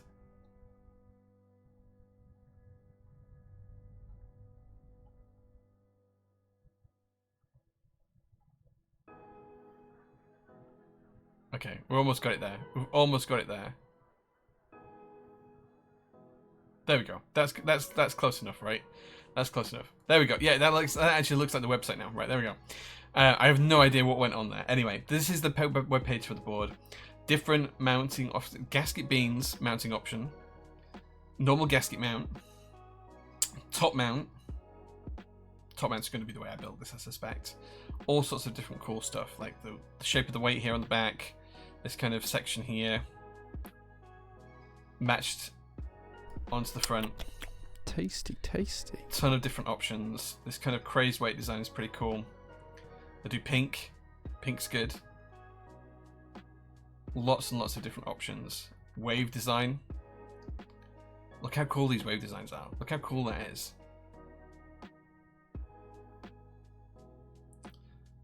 And then here's the pricing, so you guys can have a look at it. So yeah, depending on what you want, you're talking between $149 and like $233, which isn't bad. Isn't bad, right? It's pretty cheap. So yeah, so that's the board we're going to look at first. Does it come in a slightly darker shade of black? That still gets me. I love it. Love the shirt. It's got a black one at the meetup. Nice, stick it. Thanks. Venta black. Yeah. Got it after Billy Talent concert just 5 days before the meetup. Wait, what? What? Okay. My stabs snapped in 2 the other day. What's the go-to stabs these days? I like the QMX ones. They're pretty good. Outside of any PT, what was your favourite board you got to see or try at the meetup? Similarly, what board caught you off guard in some way? Like you enjoyed it more than you thought you would? Admiral Shark's Beam Spring was probably the biggest thing. I've had one in the past and I sold it, and I really missed it. I'd kind of like one at some point.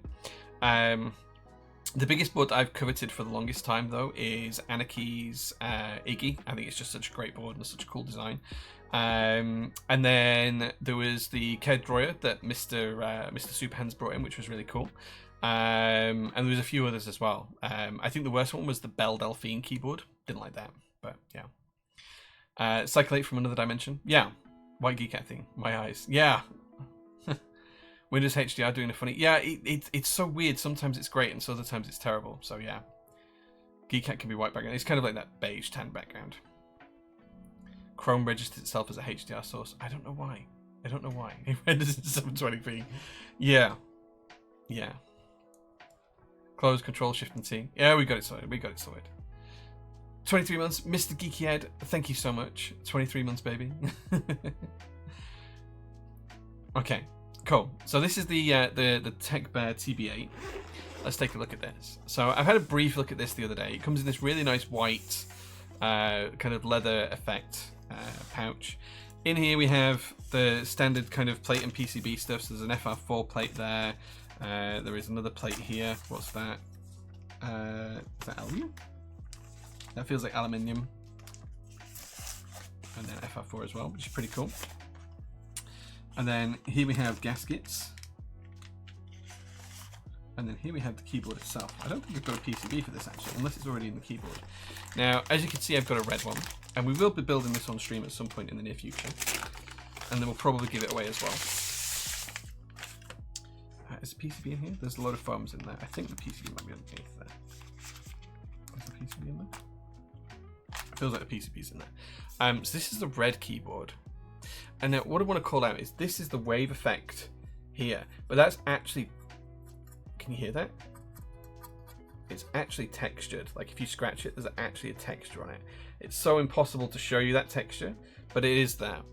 And then nice side profile with the kind of like the old school design here. And then here on the base is that lovely texture as well. The red's textured too. It's kind of got a sparkle to it, which might show up. And then here, this is all milled into it. This is milled into the design, but it is fully textured. It's so hard to show you. Can you see the texture on there? The camera doesn't really want to pick it up. It's very interesting to touch. Like your fingers, depending on what direction you go, like your fingers get stuck on it because it's so interesting. It does have a Tech Bear logo, but it's not very visible.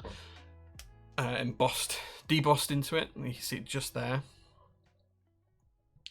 It's a pretty interesting board. Looks almost 3D. Yeah, it's kind of like, you know those lenticular displays where you turn it and it shows a different image depending on how you look at it, and you scratch it, it's kind of got that texture. This has that kind of texture but a bit finer to it.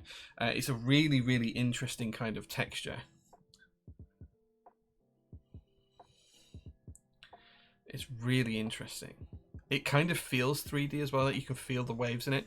Like you just know it's not a smooth surface. It's flat, but the way the grain goes makes your fingers move in different ways across it. It's a very, very interesting texture. Cool keyboard though, really cool. F13 layout, win key, not win keyless, sadly. Pretty cool board though. So we'll be building this at some point soon. I think this is a catch ball actually, so we should be able to pop the top off and have a look inside. There we go. Yeah, catch ball system.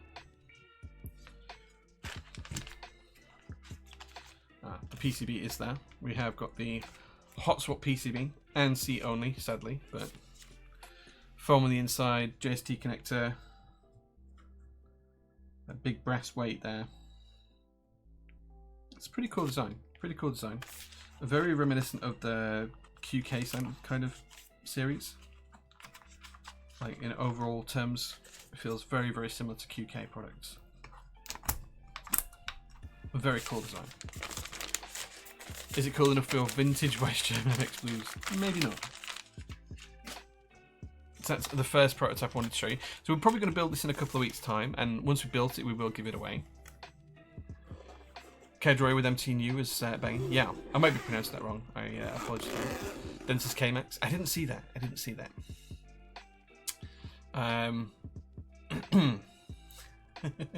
Boo, Ansi. Yeah. Well, it is what it is, but that's a tech bin. It's a pretty cool thing. Comes in a really nice carry case. I really like the texture of this. It's kind of like faux leather. It's pretty cool. Pretty cool. Okay, next up. I need space now. Like, I do not have enough space to show all these. Next up, we have the Cycle 8. Now, this is the sequel to the Cycle 7. So, if you don't know, the Cycle 7 by TKD was a pretty cool thing a little while back. There is an external weight. Sorry, an internal weight. I haven't opened this yet. Let's give this an open.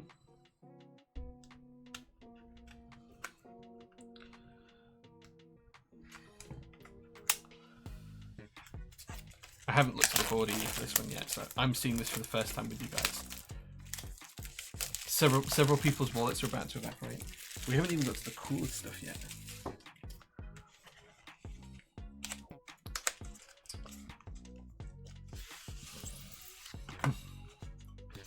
So, instead of it being TKD, you can now see it's VTX engine, Vertex engine. So each of these adds 300 grams to it. These are stainless steel weights. Nice little things to go in. You're all TKL out. Wow. Don't worry, I can fix that in a little bit. We have an accessories box with a weird offset tab.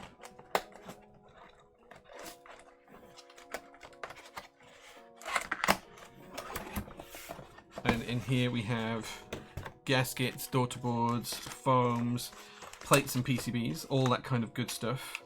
Stabilizers as well, beans, bump-ons, all of this kind of good stuff. Custom daughter board, reason for that we'll talk about in a second. And then here's the board itself. Now, as I say, I haven't opened this yet. This is still sealed, completely sealed. As you see, VTX engine, Cycle 8. And I have not seen this at all yet. It's still fully and completely sealed. It does say here, Trace Kits Design, Tracy Yard? I don't know. Anyway, TKD.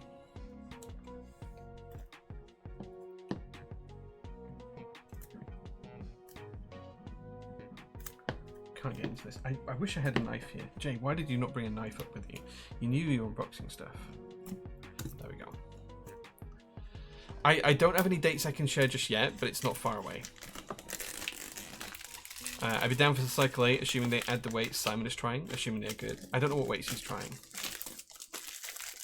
Am I correct in saying that not many keyboard designers disclose who the manufacturer of the keyboard is? If so, why is it not that common? Do you think they should disclose this info? How could the community benefit from this? So, okay, before we show the cycle 8, let's talk about manufacturers. In the old days, before we had companies like QK and Wook Studios and all of these other kind of design houses that are doing massive numbers, everything was kind of like small projects, and it was done by, you know, people like Heinebusch and the Smith and Roon guys and some of the other stuff I did, and all of those kind of Max at Westfield. No, not Westfield, West Foxtrot. Westfield Fasters is where I get my screws from.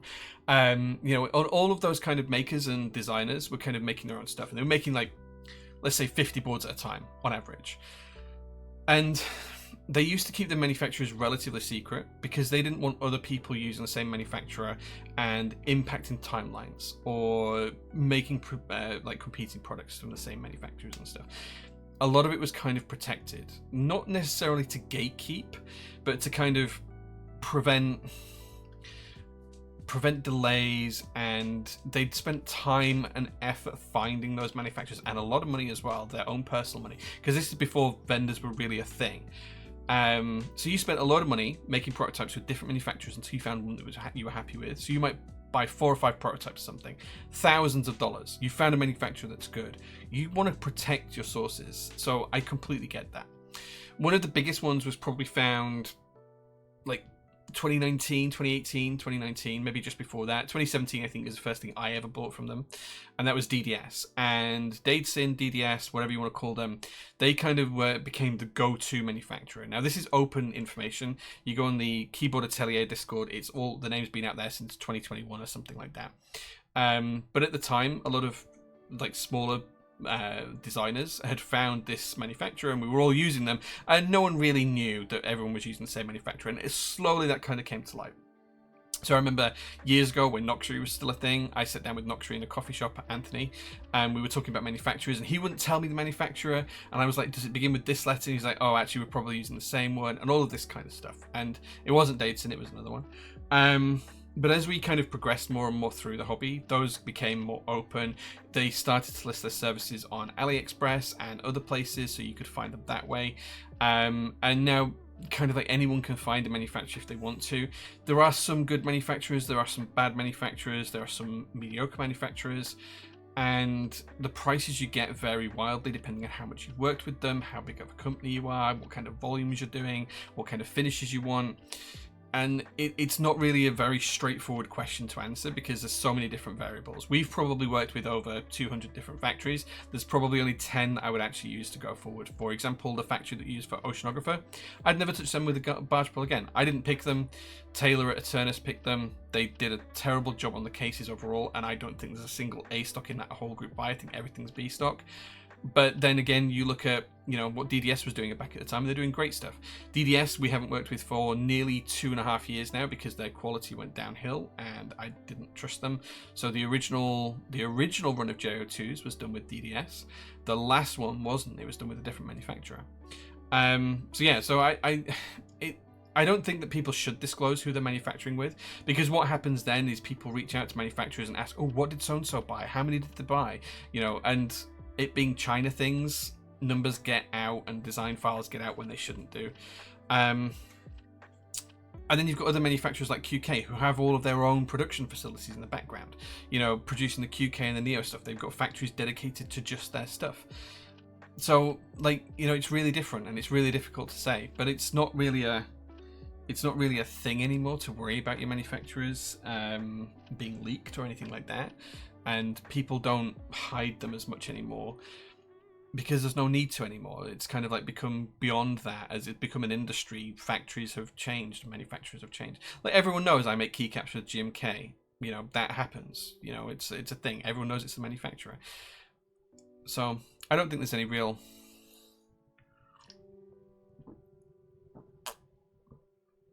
kind of like negative consequence of talking about that, but yeah.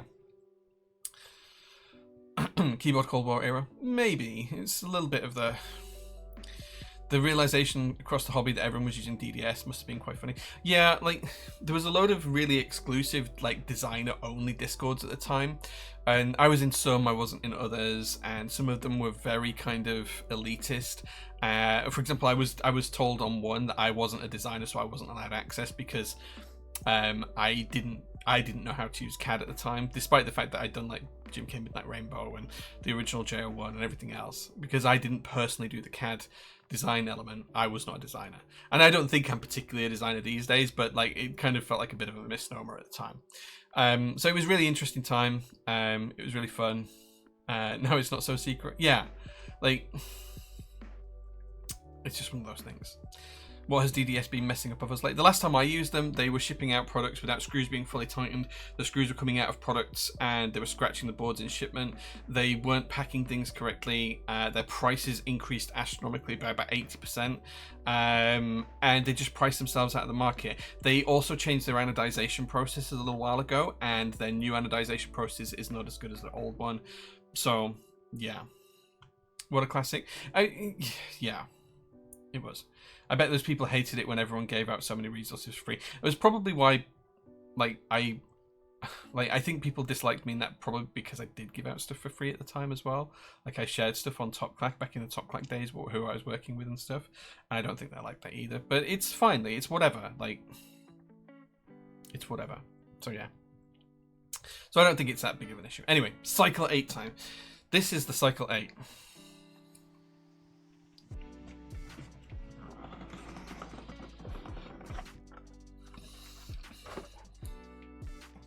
Comes in a lovely box and then a lovely case. As I said, this is the first time I'm seeing it. You saw me take off the plastic wrap. I have not seen this keyboard in the flesh.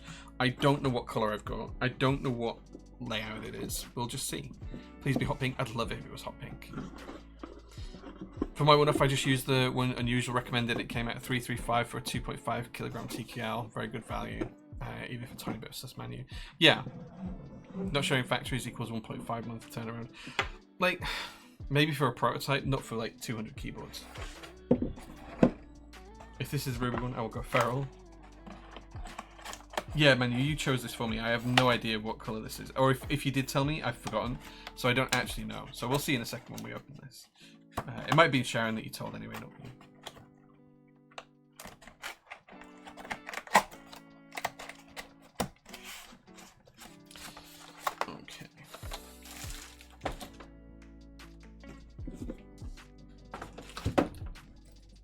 Please be unantsy. I don't know. We'll see. We'll see what it is, guys. Did they actually stick to that denseness? Because I've never had a manufacturer stick to that. 1.5 month turnaround. Pretty impressive if you can get them to stick to that. Interesting.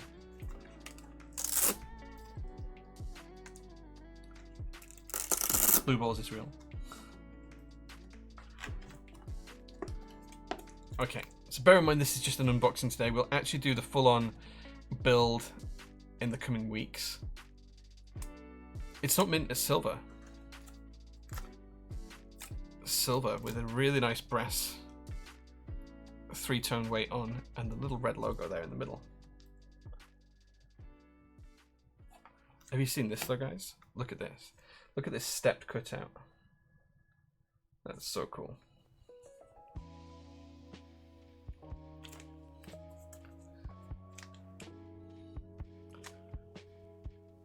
Looks greenish on the cam.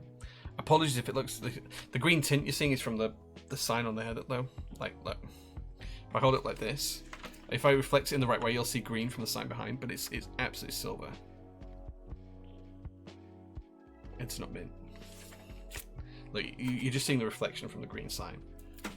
There you go. The brush to polish section on here is really nice. It's shine off the green screen, no doubt. It's the green behind, yeah. So cool. Manu, is this the rock color? This is a silver, right? This is definitely silver. This is so cool. It's such a nice looking keyboard.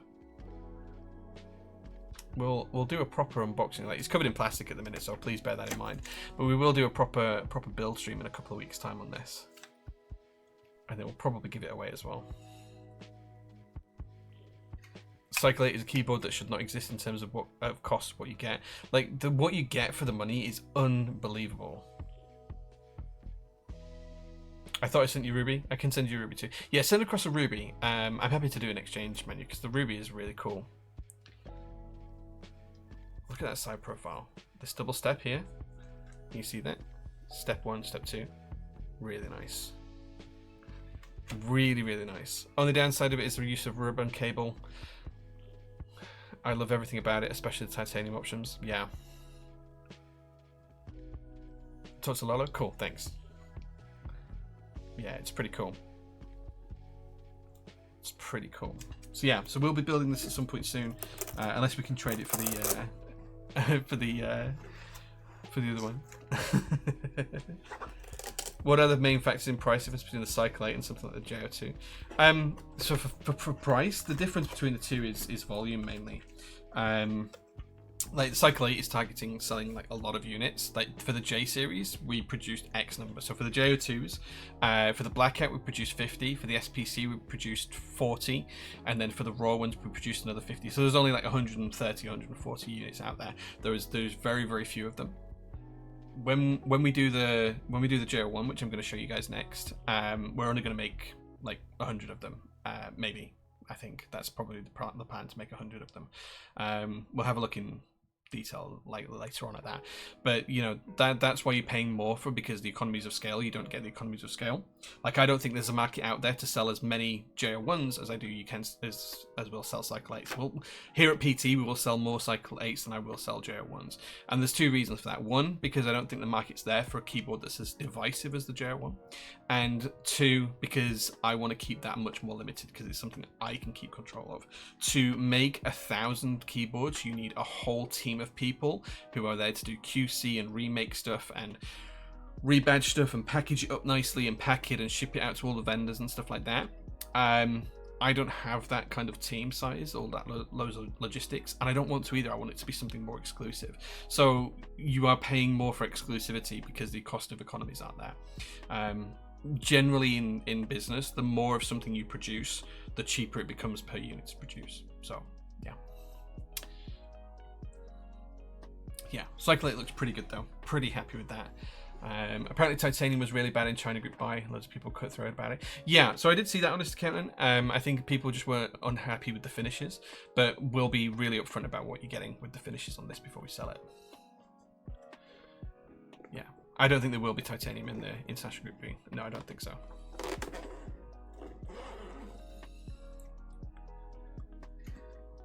Yeah. I guess the Vertex rep at Mechanicon. That was Manu. Manu was the one at Mechanicon, yeah. What will the price be of it? I don't have a price to share just yet, Voidmain. Manu and all of the other members of the Vertex team involved are discussing it at the minute. We'll have something to share before it goes live though, don't worry. But yeah, Cycle 8, pretty cool. If you send an order to a manufacturer for say 300 keyboards at the same price, do they cost less or the same if you send an order for 3 different keyboards at 100 each?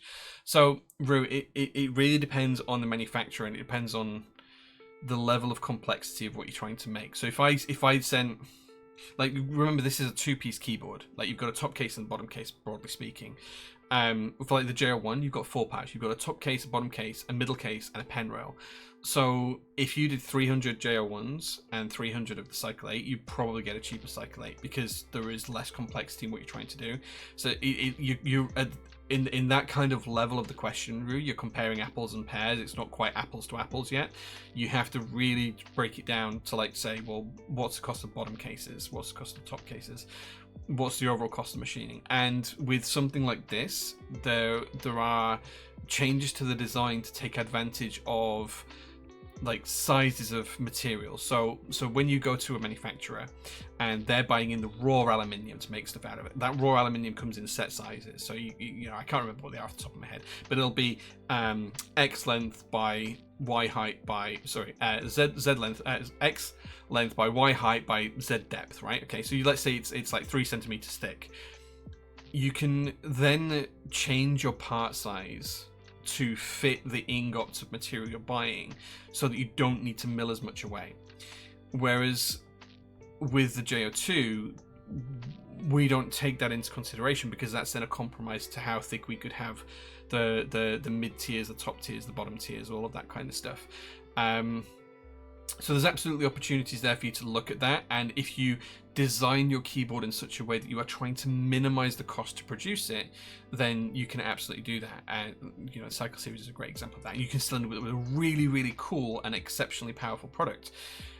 Alternatively, you can look at doing something that isn't constrained by those requirements to kind of fit to sample sizes of materials, and make something that means there is more machining. And the more machining time there is, the more the cost increases, of course. Like milling out the mid piece on a JO2 is much more expensive than actually doing the top case, because there's more material to take away, and it starts out with the same size piece. So yeah, it really, really depends on what you're trying to do, but you can't really compare some keyboards to others because there are differences. So if you had 3 keyboards that were all very similar in terms of design, and you try to do 100 of each of those compared to 300 of one, it would still cost you more for the 100 of each of them, because then you have to start considering the fixtures they have to make. So for each part, like if you've got 2 parts, they have a fixture that they create and mill out of metal to hold that part in place in a series of orientations to allow them to do the milling of that part. And if you're doing 300, you might make, I don't know, let's for argument's sake, make 10 fixtures. So 10 identical fixtures, so you can produce 10 boards on 10 machines at the same time. But that's easier to produce than it is to produce for 3 keyboards, where you might need to produce 3 individual fixtures just for 3 different top cases, and that would slow you down. So you've got more cost to produce because your fixtures are different, the way you're going to machine the part, the way you're going to do the part is different. And of course, then you've got all of the other kind of elements of stuff, like PCBs might be different, they might not fit, so you might have different PCBs to make. They might all use the same daughter board, so you get economies of scale on the daughter boards and the JST cables, but not on the actual PCBs. 1,001 things that can be different. So yeah, this is one of them. M&M. This TKL is one of them. The Cycle 8 and the Tech Bear TB8. There are 2 TKLs that are coming to PT soon. So yeah. That makes sense. So there are those the same factors that would cause them to be categorized as budget versus premium board? Kind of seems like a miscategorization. So premium and budget are misnomers. Like, you can get a premium keyboard in the budget range. The Cycle 8 is a great example of that. It will be in the budget era of the keyboard. But when you're talking about premium, you're talking about different things. Different things mean premium to different people. The materials, the finish, the fitment, those are all things that are great about premium as well. But you've also got things like rarity, scarcity, colorway choices, things like that. Those also change, you know, the premium nature of something. Overall number of parts, weight, material choices, packaging design. You know, there's a million things that can make something more premium. And I think that people saying that there's a difference between budget board and premium keyboards is not necessarily a misnomer, but you've got to be aware of what different stages of premiumness you can get at each level. So like if you look at like the low budget end of the board, you can buy a Corsair keyboard for 150 quid, and then if you can buy the Cycle 8 for something very, very similar, this is significantly more premium. But then, is it the same as, like, I don't know, like an OTD? Well, no, it's still a TKL, but an OTD has that history, it has that provenance, it has that rarity, the scarcity, it was, you know, the history. There's so many different things that go into it. You know, you're supporting a designer instead of a company, you're supporting a small team instead of a large team. There's a million different things. You know, could Ferrari make their cars the same price as Ford? If they made the same amount, yeah. Is a Ferrari more premium than a Ford? Most people would say yeah, but if you look at the stereo, it's probably the same stereo. You know, premium is an interesting word, and if I was more of an economist, then I probably have more of a treaty on what to say about it. But yeah. I hope Harry isn't involved with the TB8. I'm not going to comment on individuals because it's not fair, but you know, it's different. It's all Fiat parts, dude. Like sometimes it is. Sometimes there have been supercars that have had the same like parts from a Mondeo and stuff before. Was it the Jaguar XJ220 that had the same wing mirrors as like a Ford Mondeo or something? I think I can't remember. Anyway, things like that happen all the time.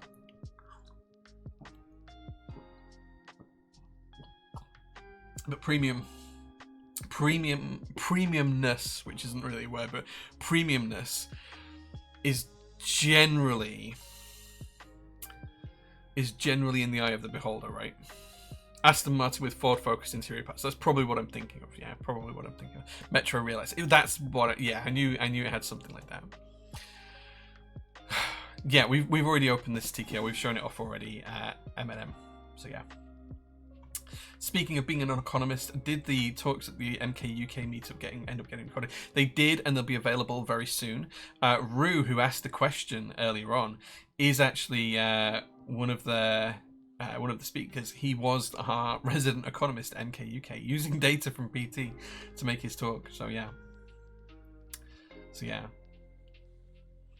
Cool. Okay. I did catch most of Rue's talk actually, because it was when I was wanted to catch live. But Matty's talk was really, really good. Like, the people I've spoken that went to Matty's talk about mental health, people seem to really, really gel with that. So I'm really looking forward to catching up with that. And Admiral Shark, who did the IBM talk, every word that comes out of Admiral Shark's mouth is kind of like poetry in keyboards and history, and it's dripping with kind of knowledge, which is kind of cool to see. So yeah. We love Matty. Matty's great. He gave me a bottle of whiskey as well. Like, he came to PT on the Sunday morning for a bacon sandwich and just gave me a bottle of whiskey. And he also like bought an O-ring just to get his name up on the Vesta board. We have like a board in the workshop. When anyone makes an order, it's like an old school train board. It goes and like split flap display and spins round. And Matty ordered an O-ring just to get his name on the board. He's a really good egg. Yeah. Okay. Right. Next prototype to show you. We have the JO1 Final Edition. So, you guys have seen the JO1 before. This is the first prototype of the JO1 Final Edition. If you were at the meetup, you'll have seen this. We went with a anodized aluminium top and bottom case, and then a raw copper pen rail and mid piece. We have some prototypes on order with a different manufacturer. I think we'll go with it. This was more to just test out the design. And this is built with black cherry pies. Now, if you've seen the JO2, this goes together very, very similarly. Magnetized top, pink gaskets, and then of course the gasket and build just lifts out. JST's not connected at the minute. It does work, but that's as quick as you can change the whole build. Drops back in and goes back together. Excuse the dust on here. This is where I was playing around with different magnet sizes and weights and things. Pink standard piece Prototypist PCBs. This is all fully soldered, all fully working. GMK Midnight Rainbow, which might be coming back. I'm getting quotes on this as we speak. So yeah. So nice and easy to build. Drops together just like so. And there we go. It's all put together. We've kept a few features in here from the JO2. So there is the groove on the rear to get your fingers in to take, based off the MacBook design. Ignore the scuffs and scratches. This did go to the meetup and it got manhandled like mad at the meetup. We've got the JO1 logo here on the rear. We'll do some options for infill. Super, super smooth in terms of the design. As I say, we have gone with a different manufacturer for the second round of prototypes for this, and we're hoping to get them back at some point soon. So yeah, colors not decided yet. It really depends on where we get to with the prototypes. So I'm going to show you the JO3 in a second. Will the JO1 FE have Alp support? Yeah, we're looking at Alp support out of the box as well. Slightly different plate. This has got black cherry pies in it, and it sounds phenomenal.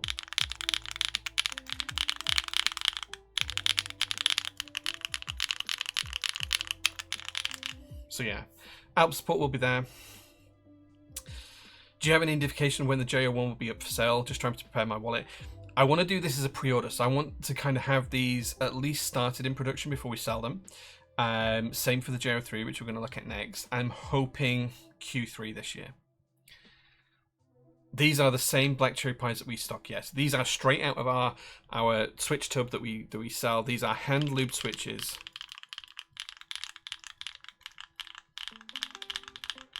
So yeah, Mexican, Italian flag colours. Rue, we'll if you wanted to order a raw one and have it Cerakoted, we could do that for you. Absolutely. The black cherry pies are in stock now. The hand lubed versions are in stock right now. We have very, very few of them left, but these are quite possibly the best sounding switches I've ever tried, which is why they're on my curated list. So yeah, they're hand lubed by Sarah Keys directly. Incredible. Nactivite, no. This is Jim K Midnight Rainbow. This is my Q3's tomorrow. Like end Q3, like really late Q3. Phenomenal switches, need to order for you guys. If you want to order some of these black cherry pies we have in stock, I don't have many left. We've got less than 10% of what we originally had in stock 2 weeks ago left. So yeah, sweet Jesus, that's pretty. Yeah, so no 8-key version this time. So historically we did an 8-key version, which had a logo, then had a logo here. We're only going to do the 10-key version this time around, and that's because the logo is on the back now. Really low USB port. Base is completely clear, just uses standardized PT feet. Yeah.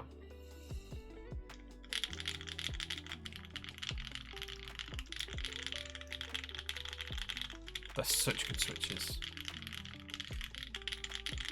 So yeah. Would it be cool to have the final edition next to the logo on the back? Yeah, so there will be, just next to here, it will say final edition, just on this edge. So yeah. Just ordered 90 of your black cherry pies. Nice. There's probably not many left. There's probably, if like 3 or 4 of you do that, there's not going to be many left. Yeah, so where we have the JO1 logo just here, I'm not sure if the light's going to catch it there. It's going to say final edition just next to it, or FE. We haven't decided quite yet. Just need to figure that out. So yeah. What's the novelty? This is the Midnight Rainbow Keypora by Alpha Keycaps. So yeah. But the key set's coming back as well. I'm waiting for GMK to quote me on it at the minute, so we'll see that again soon.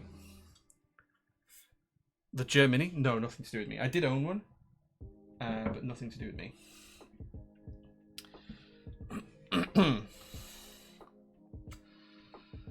Let's see what colours are going to be offered. Well, the other board that I want to show you guys as well. We've still got a couple more prototypes after this to go through. This is the JO3. So this is GMK Black Snail on here, by the way, as well. So we've done the 60%, we've done the JO1, which is 65%, and now we're doing the JO3, which is a 1800/CP style layout. Any Rocket editions of the JO1 plan? If the SPC want editions, they need to tell me they want special editions. We will do special editions for everything they want them to do. So this has got the same design. The JO3 logo just here on the back. Again, it's really difficult to show you this kind of, there you go, with the JO3 here. This will only ever have one run. We're only ever going to do one run of this. Pen rail goes up to the edge of the 60%. It's actually the same size pen rail as the JO2, and then we have the full numpad on as well. This has got the stock inks in it, not lubed inks, and it still sounds phenomenal. Again, we've got the same magnet system. Again, ignore the marks on here. With the same build position. This one is connected. Let me just disconnect that. So that's how quickly you can change the build. The same idea for the gasket. It's fully enveloping the plate in the PCB, so it's completely isolated. Same acoustic cavity design on the inside, and just slots on nicely. So you want to change the build, it's as simple as that. There we go. That's how quick it is to change out a build on this. And again, the magnets just snap the top into position. And again, this prototype has already been claimed by Sharon, who works for PT, because she wants something with a numpad. So she's actually going to take this next week, I think. Maybe in a couple of weeks' time. But this came out so good. I'm so happy with this. How much can you see the pink PCB and gasket once assembled? Well, can you see that gasket? You tell me, JQ. You tell me. I tell you what. Let me get a flashlight on here, and you tell me where you can see pink.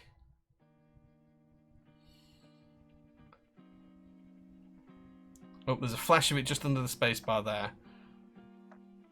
But broadly, once the case is on, you can't see it.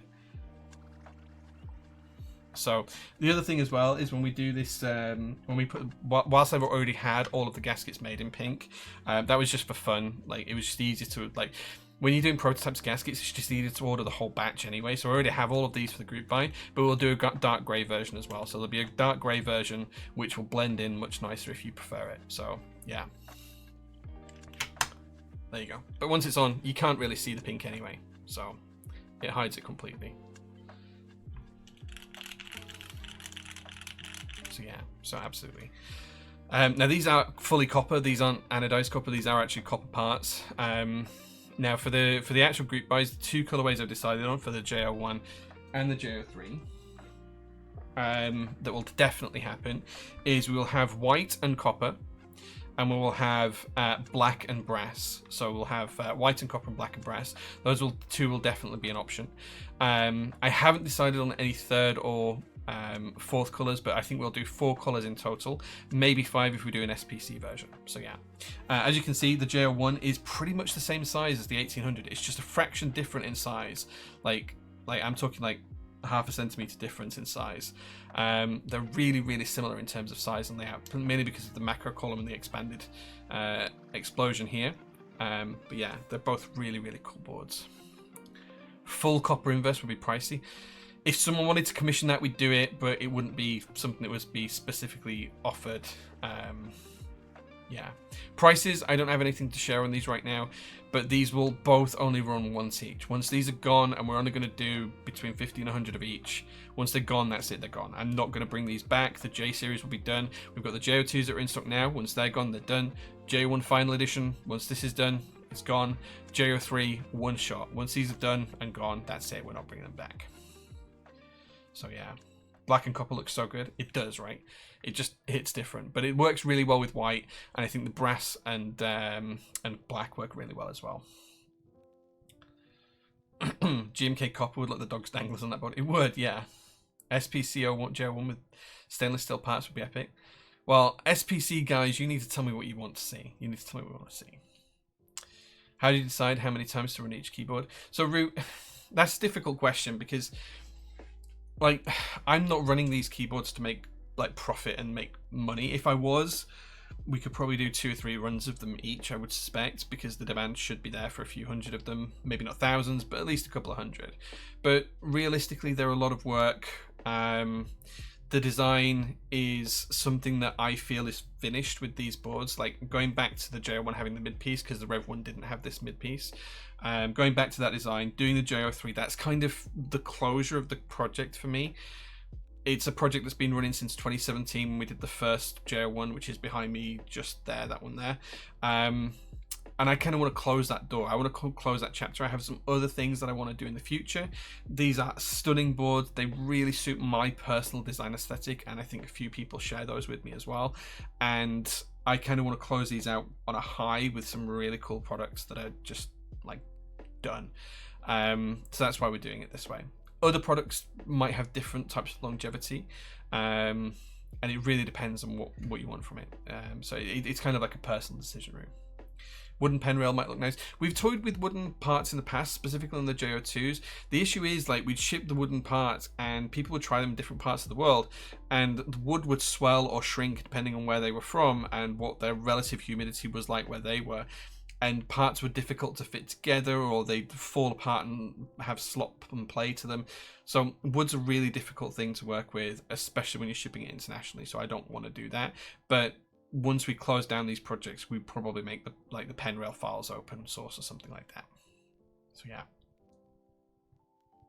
Whatever you do, don't send any my JO3 to my keyboard at you. They won't be getting anything out of me ever again. So yeah. Can't ship wood into Australia or bees, unfortunately. Is that true? Is that true? I didn't know that.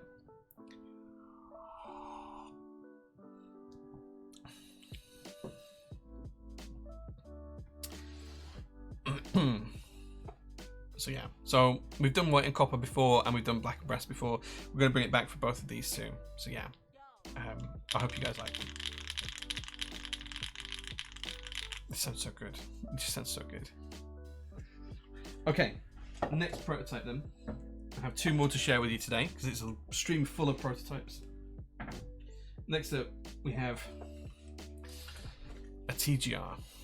This is the TGR Jane Rubber Hose Edition. So as you can see, it's got that TGR. We did put DCS deadbeats on here, so thank you very much to Densis, who brought this to the UK for us. He was out with KLC and got the prototype off them, brought it to the meetup. I provided a PCB and plate which just fit, which aren't the correct ones for it, but they worked anyway. And he built the board up with the help of Jampot at the meetup, and he was putting the switches in and everything else. So you can see it's got this cool rubber hose badge up here in the top corner. TGR logo here. I mean, everyone knows what a Jane looks like now. I'm not actually quite sure what on the base these bits are in here are for.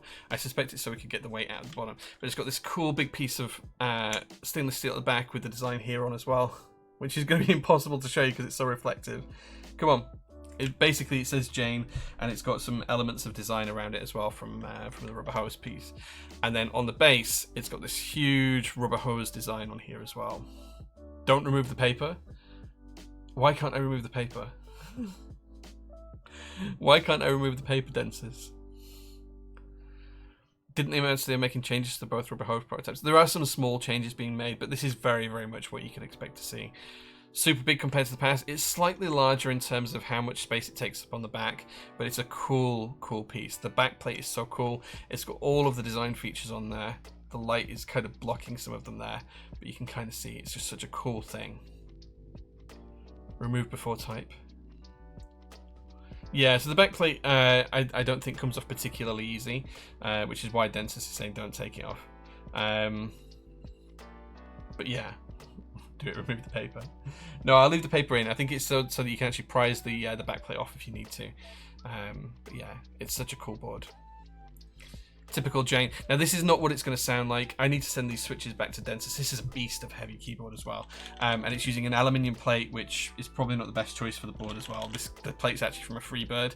It just happens to fit, and we just managed to build it up and get it looking somewhat correct. So yeah. You getting this one, you think? Yeah, if you ordered GMK Rubber Hose, you'll be able to pick this up. This is the DCS Deadbeat set, which is very similar to GMK Rubber Hose, but a little bit different. The GMK set's probably a little bit nicer in my view. Yeah, the Toblerone is slightly larger because the typing angle's a little bit higher than some of the Janes historically. Not by much. I think it's 1 degree or maybe 2. So yeah. But it's such a cool thing. Will the F13 badge be swappable for a Switch? I believe it is swappable for a Switch, yes. I haven't looked at the design and checked that, but I believe it is swappable. So you could have a Switch there if you wanted. This is, as I say, just a prototype. It's really heavy. Like, I don't have an exact weight for you, but this is like easily in the region of like 4 kilos, close to 4 kilos. It's really heavy. It's a really chunky board. I'll try and weigh it and get you guys some weights maybe before next stream, but we'll have that listed on the product page anyway when it does go live. So yeah. What's your experience with boards from KLC and how Jane V3 compares to V2 from your point of view? So I've had pretty much every version of Jane. I've got other Janes in here. I think the changes for the Jane over time have been positively net good. Like if you look at the original Janes and then you look at something like Jane ME, objectively the Jane ME is a better board. It sounds a little bit nicer, looks a little bit nicer. In my personal view, before the Jane V3, the best Jane was the CE, the V2 CE with the multicolored Toblerone weight, and I have 2 of those in my personal collection, and they are probably one of the best TGR boards ever made. Now, if I'm going to be completely biased, the best TGR is the Koala. This is a TGR. This is the Prototypist TGR. This is the Koala. There you go. There's a TGR logo up here. Look. Where is it? There you go. You can just about see it in the pink. So that'd be the one that I would choose all the time. But that's because it's highly personalized and it's very much my kind of keyboard. But yeah, I think the V3 is going to be a step up again from the V2, and it's where we're going to start to see the original V2 CE being beaten in terms of Jane design. So yeah. Need me a Koala. That back is too good. Yeah, the Koala sides are just what I love. That keyboard. It's great. It's good.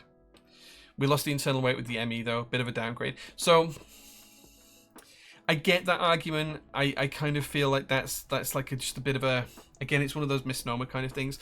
Like the internal weights don't necessarily add value, and the fact that you could get a Jane for like $600-700, whatever they were, without having to go and wait, and there were so many of them more made, it made it more accessible. I think that's a great thing for the brand of TGR, and ultimately I think that's a good step forward for a company in that kind of way.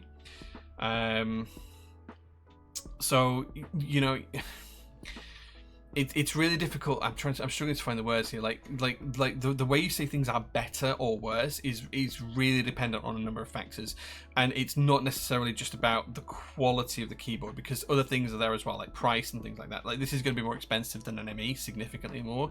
It's just the way it is. It's got more parts. It's heavier. It's made of different materials. It's got different design, different royalty processes in the background, everything else. So yeah, it's just going to be a little bit different. That pink on the Koala, but on a JO1, maybe we could do something like that. The color of the bottom case of the Koala reminds me. Have you seen the Ruby Stone colorway of the Spider TKL? Might interest you. Yeah, I love the Spider. I'm hoping we can be vendor for it, because it's a really, really, really great keyboard. A bit of fluff in my beard. Any view on costs? Yeah, I can't share anything on costs right now. As soon as I can, we'll do it. But like, the costs are still up in the air. There is no agreed retail price yet across any of the kind of vendors. We're waiting for that kind of pricing to come from KLC in terms of cost and opportunities. So yeah, so it really depends. It really depends. Yeah, just a reminder as well that the PCB in here is a PT80. It's not the actual TGR PCB. It doesn't have the Bluetooth or anything, because it's just the PT80 that's in here. So yeah. Group by ETA soon-ish, probably late July, maybe early August, something like that. 4 or 5 weeks away. Yeah, I think unbuilt, like 3.2, it's close to 4 kilos. Like, just picking it like this, it's really heavy. It's really heavy. Begged on the IC form a couple of times for them to get you to be a regional vendor for the Spider. Thanks, man, I appreciate it. Thanks. If it's even more than the $750 without PCB that's mentioned at the announcement. I can't comment on prices. Like, we just don't know. We just don't know. Obviously, the parts that are included will be discussed on the product page when it goes live. So yeah, I just wanted to show you this just because, like, we only have it because of Densys. So thank you very much to Densys. I have to ship this back tomorrow. It has to go back, so I can't even keep this one, unfortunately, which is a real shame. This has to go back to KLC. So yeah, I'm gonna have to wait for my personal unit, just like you guys are. So yeah, that's a cool board. Want to show you that one. And we have one more final board to show you. So if you came to the meetup, you'll have seen a board that's my personal kind of like want from day one of joining keyboards. And I just want to say a big thank you to Tom Barnes and Josh. I think Tom's watching the stream, because they were heavily involved in making this a reality. Tom from an electrical engineering standpoint and making something that works and fits in the package we have, and Josh for bringing the kind of idea in my head to life. They're both getting a free keyboard out of this, and that is Project Nixie. Yes, that does mean Nixie, like the Nixie tube clock here, and it's finally working. At the meetup, we didn't quite have it working, but it is working right now. So I'm going to show you this, and this is kind of like something that's been on my want list in keyboards for more than 10 years, and it's now a reality and exists, and it works. There's a couple of things we need to tweak in the background because it is very much a prototype, but I'll show you guys because it's just something that's so cool. So cool. True Blaze, thank you so much for the 20 months of subs. I thoroughly appreciate that. So this is Project Nixie. Now you're gonna have to bear with me because this is very much in prototype mode. So it's running off a power bank at the minute. Ignore the cables. Tocas is doing us some cables. This is a fully working Nixie clock embedded into a TKL. It works when Jay doesn't solder it. So it wasn't my soldering that was the issue. It wasn't. This is a fully working Nixie clock. The controls for the Nixie clock are on the rear here. We are working on like a combined cable where it'll just be one cable through the cable slot at the back. And this is the board that I commissioned these Keymax keycaps for. So this is a one-of-one Keymax keycap set. That's the seconds. It's just showing the time and then the seconds. There you go. It just flicks out. It's so cool. These are a one-of-one key set, and it was 1,800 euros for the key set with stepped UK ISO. And instead of concave. It's got convex bottom row as well. I've got the convex control. I do have the convex alt and stuff as well. Now, the keycaps are slightly too big on this bottom row and they do get stuck, so they need sanding down. But this is kind of like it's just such a cool thing. It's something I've wanted in keyboards for a long time.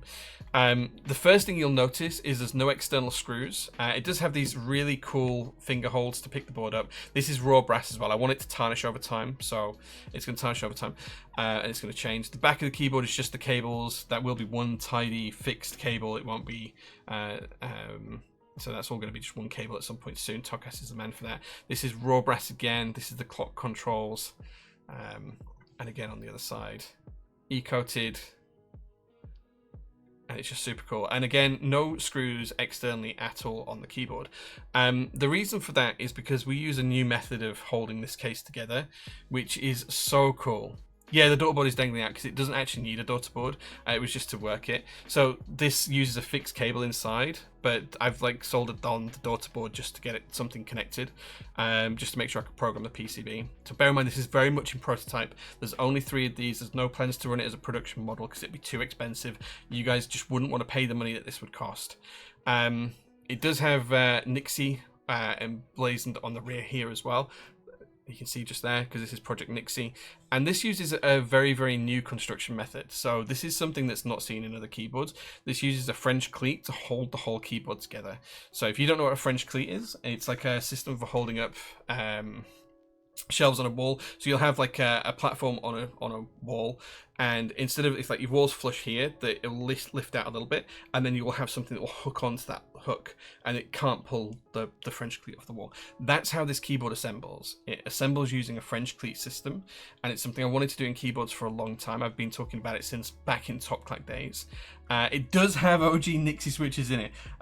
So these are not new Nixie switches. Those are OG Nixie switches that are in this keyboard, yeah. So I couldn't not put Nixie switches in this. This is OG Nixie switches, which are stupidly expensive still, with Keymax keycaps, one of one Keymax keycap set, one of 3 cases. So yeah. Yeah, the Lilac version was a 3D printed test version. This is the first one that's there. Just keeps getting more and more based. Like, this is so expensive. This is so much money that I've thrown at this to make it happen. And it's just something that's super cool. Like, it's something that I've wanted for a long time in keyboards, and it's just so cool that it's here. Yeah. Tom did a full prototype on his Prusa XL. That's the Lilac one that you've seen in the Insta videos. So yeah, so Tom, so what happened with the original prototype for this is I had my own clock and assembly, and I was building it the week before the meetup, and I basically fucked it up. Like, I fucked it up and I shorted everything out and it doesn't work. And Tom, bless him, the day before the meetup, he built the assembly that's in here, and of course it's kind of like on a raised profile here. This is kind of like on its own kind of ledge here. It comes down and then flat across, so it's on kind of like a different ledge. It's so difficult to show you that. It's so difficult to show you. In fact, it might be easier if I show you down here. You see there's very little of the brass visible there. There's more of the brass visible here, and it kind of gets shallower. So Tom actually assembled this version and sent it to me. So this is the version that was working on the desk at the side of this board on the day. And this week I finally found the time to put it together and get the clock to the correct time and stuff like that. So yeah. So this idea has been in my head for nearly 10 years in various different states. This actual project between Tom, Josh and I started probably just over a year ago. I think we started around late spring, March, April time last year to put this together. So yeah, it just came out so well, and I'm super happy with this. And once we've got the custom cables from Tokas installed on this, this will become my daily driver. This is what you'll see me typing on every day. So yeah. Would you consider a Project Nixie for the people? So that's a conversation I'd need to have with Tom and Josh. Realistically, to do something like this at retail, you could do it without keycaps, without the Keymax keycaps. But to just do the case design, because it's quite a complex case design with the vintage inspired bits and pieces, the brass and everything else, and the clock itself, The Nixie tubes themselves are not cheap. It's expensive. It would not be a cheap keyboard. It would not be a cheap keyboard. It'd be something very expensive to produce because we'd have to do it in low numbers. We couldn't source more than maybe 20 of these clocks if we wanted that many. So it would be something I'd have to discuss with Josh. You'd need to have a really, really high level of soldering capability as well to be able to do this. Like, this isn't something for a beginner. This is something where you would need a decent amount of soldering capability as well. Inspired by the Loki series? No, this is kind of like historically more than that. Like, I've been building Nixie clocks and Nixie tubes for years now. So, yeah. So chuffed with how it's come out. Tom, I can't wait for you to get your fully working versions of this. I just need the final plates and PCBs to turn up and you'll have them there. So, yeah. The Orion 12s? Yeah, the Orion 12s. How does it sound? It sounds really, really good. So bear in mind that this is Nixie switches. I'll hold this up to the mic so you can hear. Let me pause the music. So this is Nixie switches, and this is Keymax keycaps.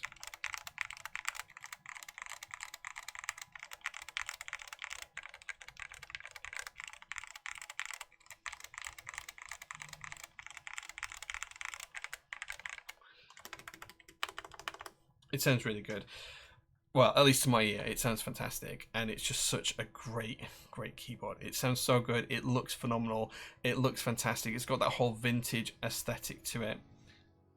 And when we get the final fixed cables, like, this is just running off a battery bank at the minute, and it's got some very janky cable setups looking. But this will be all gone. It'll be just one cable out of the back, straight into the back of the PC. So yeah. Does it run hot with the tubes? No, so it doesn't run particularly hot. I think what's actually happening is the aluminium case is actually helping disperse the heat quite well. So yeah, it's not a particularly hot keyboard running or anything like that. Some of the components on the circuit boards for the clocks get quite warm, but I think the case is acting as a bit of a heat sink for that, so it helps nicely. Project Nixie is an amazing keyboard. Congratulations, Tom. Yeah, like, thanks, Adam. I appreciate it. Like, this has been something that I've wanted to do for over 10 years, and I never had the technical capability or know how to do it. Josh knocked the case design out of the park. It's got all of the right angles, and you can see here it's got like the way it's just angled on this front edge. It's kind of like got an angle here, an angle there, an angle here. You can see this is where the French cleat line is on this seam joint here. French cleat's just inside there, and then on the rear it's kind of hidden by an overhang, so you can see that the overhang's there for that's where the French cleat is. But all of these vintage inspired kind of textural stuff, like the design here is mirrored on the sides here for this, for the kind of like get your fingers underneath it to pick it up. It's just a nice thing, and the brass is just so good. It feels so nice. It's all got the machine marks on as well. If you can look closely up at the clock, if I can get the light just right, you can see it's got all of the original machining marks in there. And I want it to tarnish and patina over time. I can't take this board apart to show you the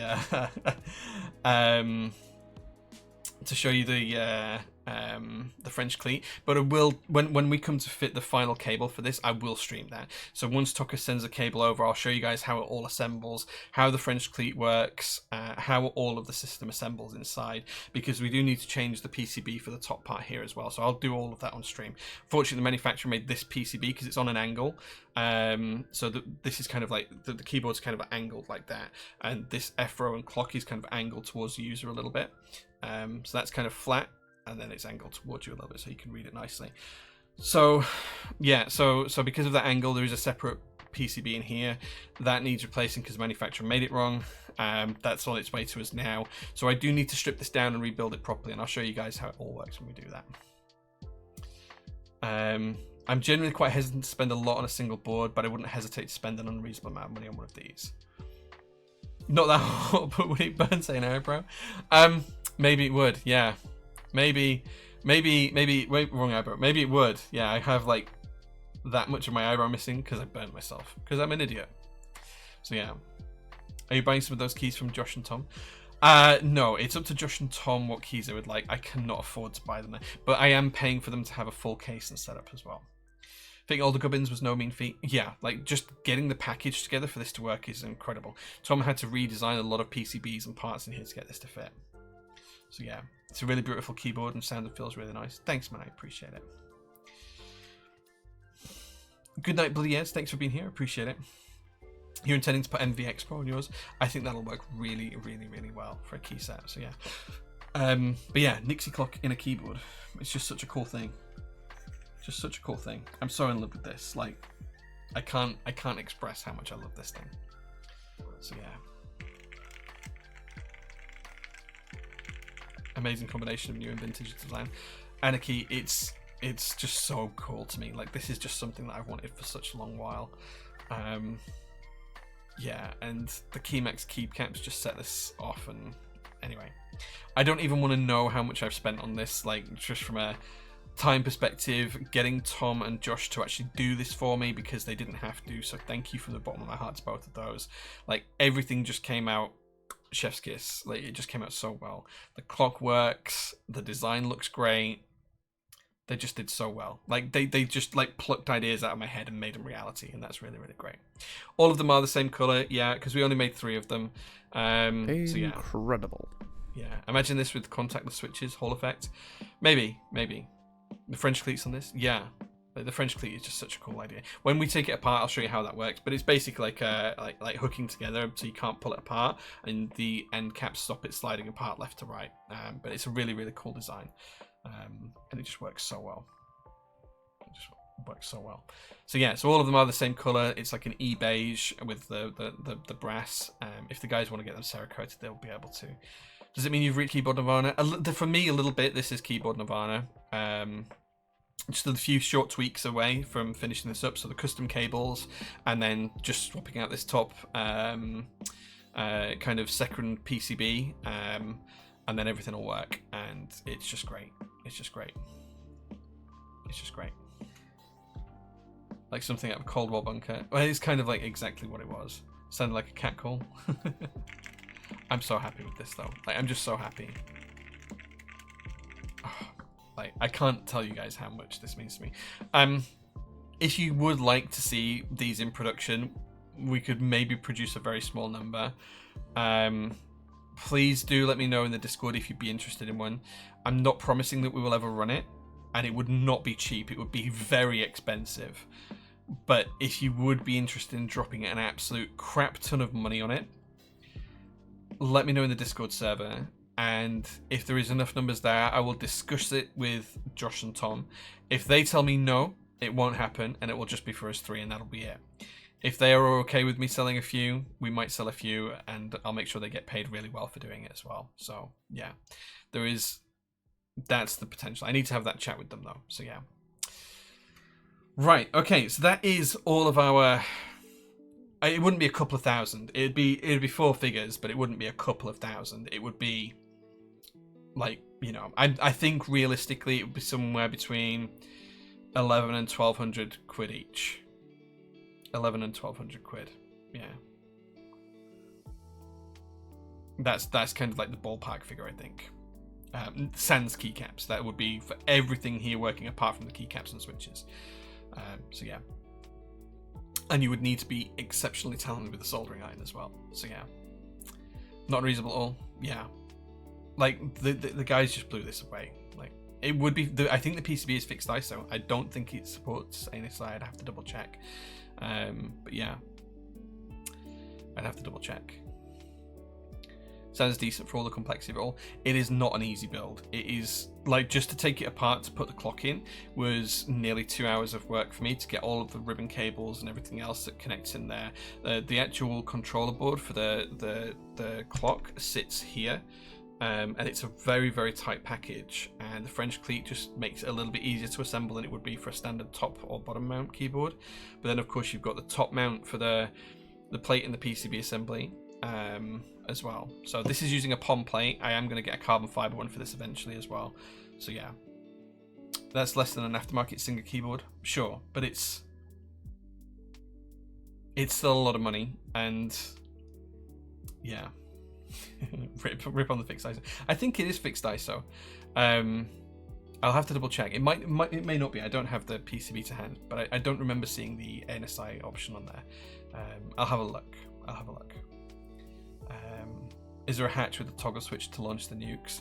No, but we could probably do something fun like that. Like We could probably put like on the side, we could probably put like a little toggle switch or something. I don't know, maybe turn the clock on and off or something. I don't know.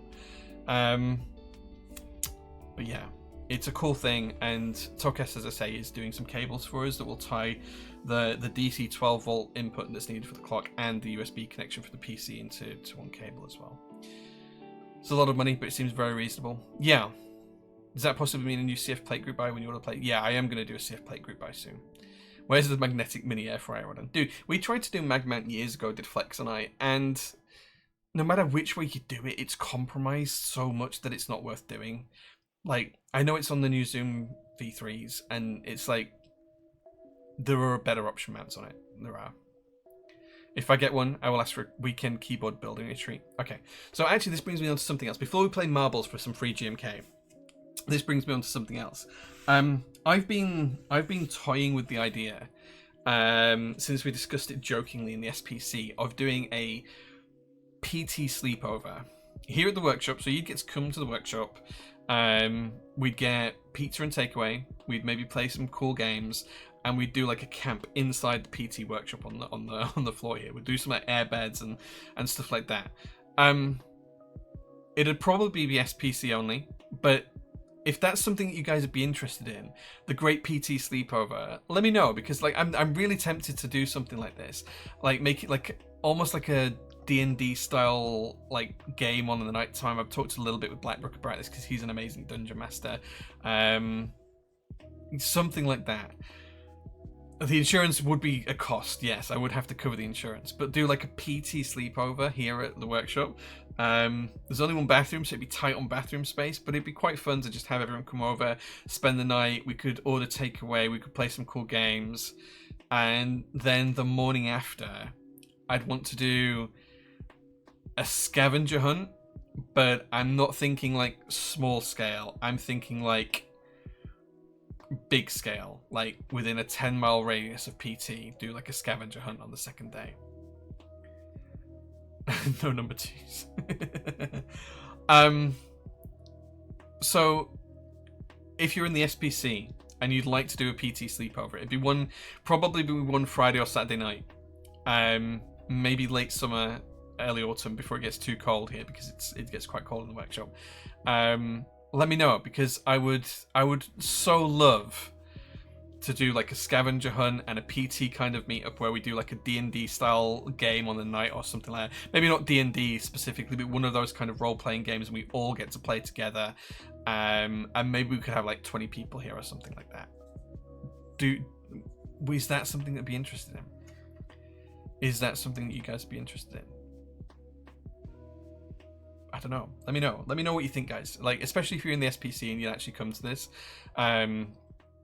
Yeah, because it sounds like a great idea to me. I think the childish side of my brain is like, yes, let's do it. The Great PT Sleepover. Yeah.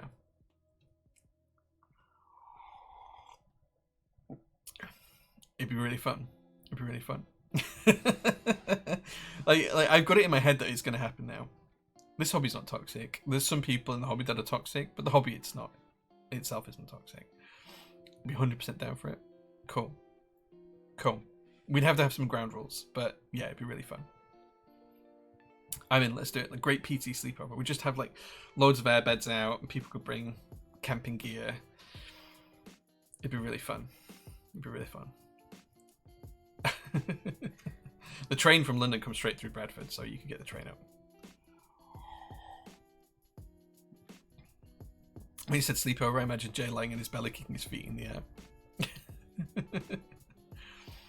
Yeah, maybe like I'd probably sleep in the bed of one of the trucks, to be honest. But yeah. I just wondered if like we could get like 15, 20 people to do it, because it'd be really fun. Maybe boys only. I can hear the snoring already. No, I wouldn't do it. Just boys only. That's a bit weird. I definitely haven't had enough meds tonight, as you mentioned toxic, and now I'm thinking of Jay in that PVC Britney Spears outfit. Oh my god, Mr. Gim, nobody wants to see that. Nobody wants to see me in real life anyway. Never mind like that. So yeah, could we get a projector and watch movies too? That'd be cute. Yeah, like we absolutely could do that. We could have like a little thing up on projector and stuff like that. But yeah, a little SPC up. Right. Okay. I'm gonna load up. Well, you guys are giving me some suggestions for that. I'm gonna load up Steam because we're gonna play Marbles now for free GMK set.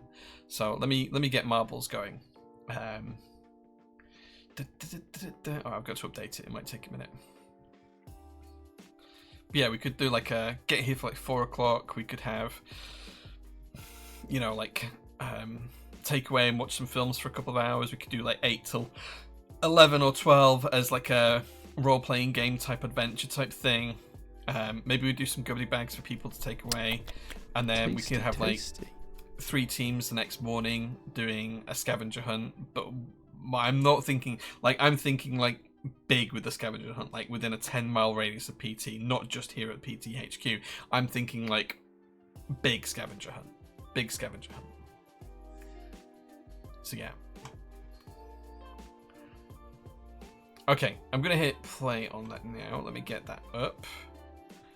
Right, let's see how that pops up. I hope it pops up in a window so I can see. There we go, it does. Okay, right, you should be able to see Marbles in a second. There it is.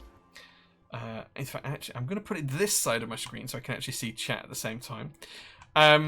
Right, okay, so we're gonna play Marbles. We're just gonna do a race, and whoever wins the race is gonna win a free GMK set. We'll ship it anywhere in the world. You might just need to cover the costs of any duties if you're in the EU, but we will cover the shipping and the cost of the set.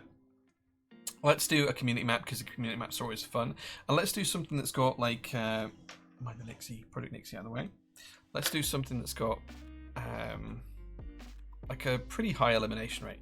Let's sort by elimination rate. Let's do something that's got like a 60% elimination rate. Okay, let's have a look. 60%. That's what we're gonna go for. 60% elimination rate because they're always fun. 60% and about 3 minutes long. Okay, 3 minutes 22. Divided complete attack. Let's do this one. Okay.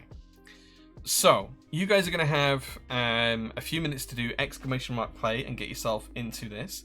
So all you need to do is type in !play into chat. You can copy what I've typed there. Incredible. And it will put you into the race. You've got a minute or so to do that while I just nip for a quick comfort break. And you guys get yourself into the race. And I'll be back in just a second. And remember, you can win a free GMK set. There's 190 people watching the stream right now. So when I get back, I'm expecting at least 150 people to be in the race. I'll be back in just 1 minute, guys. Thanks.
Okay, I am back. How many people have we got in there? 123? There's 200 of you watching. How is there so few people in here? Right, okay, we're going to click start. You've got 10 seconds now to join. And we're going to see how this race goes. Has anyone seen the T20 finals? Not yet. Here we go. Let's see who's going to win that GMK set. We're all racing down to the first speed boost as we come into the first...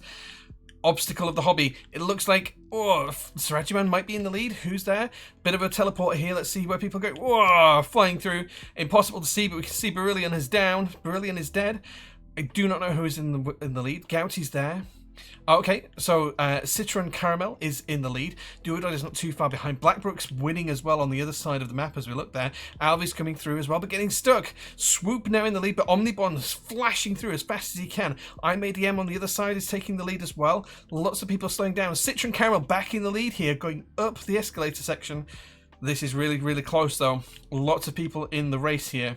Let's flick over to the other side and see how people are doing here. Blackbrook's still up there. I'm Trans is there as well. As you come into the maze section now. IADM as well. Blackbrook going round the outside on his own. All the way through. Is he going to make it? He does. He's probably just in the lead on this side. But Bosch and... Oh, Omnibon's down. Bosch is in the lead on this side with Balaba just behind. And EFNX there as well. Mr. Gimp's not too far behind. But lots of obstacles still to go. Blackbrook is dead. Blackbrook's off the cliff. As we come round here, I'm Franz is there in the lead on this side. Anonymous Biker and the Unborn are down. Wayward Fox and Zinzin Wong and True Blaze and Anarchy all at the back there. Let's see. Bosch has got a bit of a lead though. Bosch has got a huge lead actually as we come down to this section. Storesless is going round the long way. Where's Bosch going? Oh, Bosch is here as well. It just sends him back to that start bit. Look, he just drops off over there. What's going on? I don't know. I don't know what's going on. Bosch is here, look. He's now flying off around the map. Bosch and Zengisu. So Zengisu has probably got the lead. Storzos might be actually in the lead overall. Alvy's down and out. Shy Codpiece is down and out. Loads of other people are falling off. Jabberwocky, Labala, Oldster, all down. Storzos has a bit of a lead, though. Is he going to be able to maintain this lead into the final series of obstacles? Superhands is coming as well. Citron Caramel isn't too far behind. Mr. Gimp's there as well. I'm Geeky Ed and I'm Trans are coming too. Zengziku is there with Storzos. Zengziku has probably got the lead, speeding around the loops here. Still a few obstacles to go. It's all still to play for. All depends on which way people go, but Superhands might be in second place here with Citron Caramel in third. Mr. Gimp was doing a bit of a whiz there. Let's see who is going to win here. It's all still to play for as we come down towards the end. There's still a couple of obstacles left. Different directions. Superhands and Zengisu going the same way. Citron Caramel going the other way. I'm Trans coming through. Storzos there as well. Who's going to win? Who's going to win? It's going to be a close finish here. Who's going to take the best line around the outside here? Looks like Zengiku has got the win. And they do. They have the win. Superhands is second. Citron Caramel is third. No, Citron Caramel gets second. Superhands gets third. I'm Trans gets fourth. Storzos gets fifth. Balava, no. EFX, who's going to get sixth? Sixth goes to Eco Megami. And seventh, Mr. Gimp. 8 is EFNX, 9th is Balaba, and 10 is Coobs UK. So congratulations, guys. Loads of people still up at the back here. Somebody else is up there with Dano Clive, Bert, Free Juiced, Anarchy. Oxy's going around in the loop with Honest Accountant there. Wow. Lots of people died as well. What a race. What a race. I apologise for butchering the name, but Zihen Giku, if you can, as the winner, if you can reach out to one of the moderators, please, pass on your shipping details. We'll ship that key set anywhere in the world to you. It'll be a random GMK set from our stock, and we'll get that shipped out in the next couple of days. All you need to do is just send your full shipping details, name, address, phone, and email to any moderator, and we'll get that shipped out for you. Let's have a look at the final results and see how people came. Top 10 then, rounding out the top 10 was Coobs. We see Geeky Ed is in 13th. Let's see who took 20th. 20th was JQ UK. Let's see who got 69th, because that's always a fun one. 69. We didn't have 69 finishes. We only had 61 finishes. The last place person was Gouty. Quite a way behind the leaders, actually. Quite a way behind. And then we had a lot of DNFs. Look at the DNF list. Look at this DNF list. This is one big old DNF list. Wow, that's a huge DNF list, but there we go. 22nd is a new personal record. Well done. Yeah, looking for some. Sorry for arriving so late. GVB, no worries, man. Take care. Where the hell did I go? ADM, I don't know. You disappeared off the map. I think he died. I don't see you, but you will be in there somewhere. I had a quick look through, but I couldn't see you. But you will be in there. You were in the race, so you'll be on the list somewhere. Oh, wow. So there we go. DNF for me. Usually what happens. Actually finished for a change. First game and I died first. What's my price? No prize for finishing last, I'm afraid. Sorry. But winner does get a free GMK set. Right, last thing we have to do today is we need to open up some Pogs. So for those that you don't know, Pogs were a game back in the 90s when I was a kid. This is the 2005 version of the set. And we've been collecting the series cards for this, and we've got quite a few ticked off.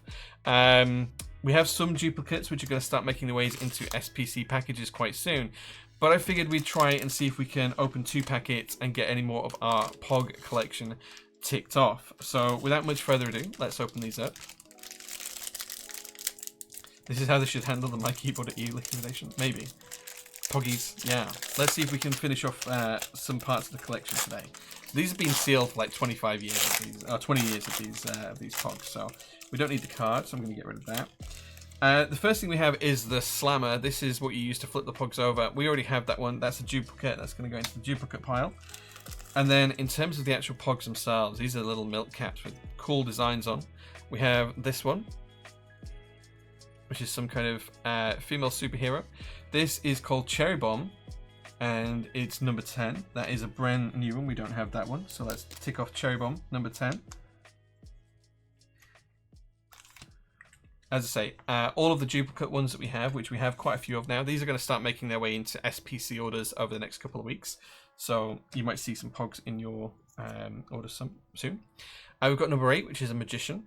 Come on, camera, please focus. Please focus. In fact, let's zoom the camera in for this bit. Let's zoom the camera in so we can avoid lighting issues. So yeah, so we've got this one. Camera, please. There we go. And that is number 8. Let's cross number 8 off the list. That's called Blackjack. Pop that in there. The pile. Oh, we had 2 Blackjacks in one, so that one's going straight into the duplicates pile. We then have another new one, which is number 7, Misfit Mob. This is like Mr. Freeze. It's called the Professor.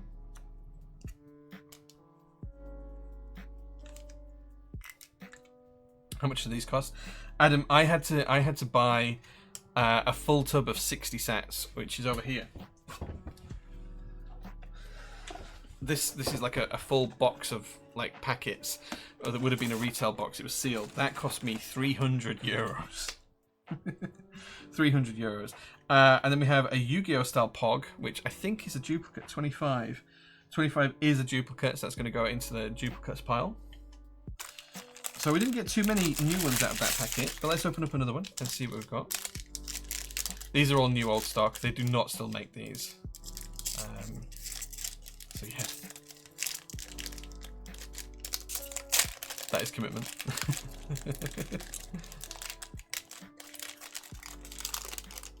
Okay, new Slammer. We don't have this Slammer. That's a very old Pog style Slammer. This is number 2, so I'm going to pop that into our stack of Slammers. Again, we don't need the card. Let's see if we've got any new Pogs in here. So we have a duplicate straight off the bat. So we've got 33, but we've got 2 of them, so definitely can put that one in there. But 33 itself is a new one called Splat. It's a pretty cool design. We've got someone playing poker called All In 20. That's a new design as well, at least I don't recognize it. It's called Poker.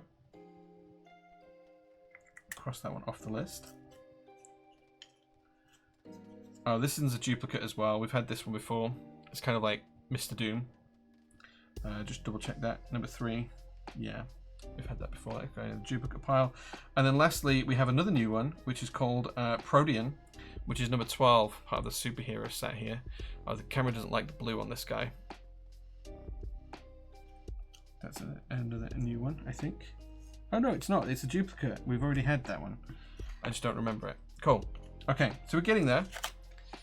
The aim is to try and throughout the whole of this box, complete this card. I don't think we're going to do it, but we'll see. We'll see. Have you seen the Formula 1 yet? Yeah, I've seen the Formula 1 today, yeah. It was an interesting race at the end. Do you think you'll get all of them throughout the whole box? I don't know for certain. I don't think so, but I'd like to do. The aim is to complete this card. The aim is to complete this card through the box. We try and open a pack or two each week. So far, we have more unique ones than duplicates, so we're getting close to it. So yeah, I've already finished the display case. Yeah, so I have made it. Yeah, so it's actually here. This is going to be the display case for it. I just need to frame this and put a backing on it. But each of these holes is for the pogs. So yeah.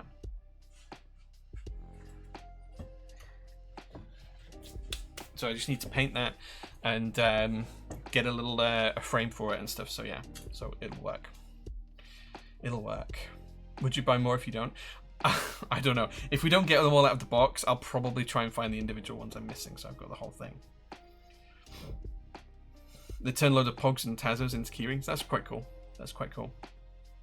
With that many, hopefully you can finish it. Yeah, like this box is full. Like, this was a full box. We've opened 5 or 6 packets now. Like, it is full. Hopefully we'll get there. We'll see. We've opened enough now that with the duplicates we've had enough to fulfill the card. So we'll see. But there is 60 of them, so it could be quite touch and go. Anyone know of any 65 XT boards on the horizon? Yeah, we talked about one today. We talked about this beauty, the J01 FE 65 with XT columns and a pen rail. It's a thing of beauty. It's made of copper and aluminium. The production one will be brass and aluminium. It's going to be for sale later on this year. So, yeah. It exists. Scroll back through the stream if you want to see that. Right, guys, it is nearly 11 PM here in the UK. We spent a lot of time talking, and I've got a ton of work to do tomorrow. So I think it's time for me to close down the stream. Thank you so much for helping us hit the subs goal today. That's why we did the GMK giveaway. Thank you so much again to everyone who was involved in the MK UK meetup, so Liz and Chris and Alvi and everyone else, because you all did a fantastic job and I love you all for what you did. Thank you again to Tom and Josh for helping make the Nixie tube clock case project, because it is my dream of a keyboard and it's finally there and working. So thank you so much for that. And thank you all for watching. Let me know in SPC if you want to do the PT sleepover, the Great PT sleepover. I'll see you all again next week, maybe Thursday for a stream during the week if I've got time. No promises, but we'll see. If we do a stream on Thursday, it will be more about some of the background stuff for PT. Maybe we'll look into budgeting. Someone suggested that earlier on. I think it's a really good idea. How you do business budgets and how you work on that kind of basis. So I might share some of that with you. But thank you so much for watching us unbox all the prototypes today. It's been a great stream. More build streams coming soon. I love you all. Thank you so much for watching, guys. Come and watch out on Instagram and Discord over the next couple of days, because I've got a ton of stuff to share with you. And I'll see you all again soon, guys. Bye-bye.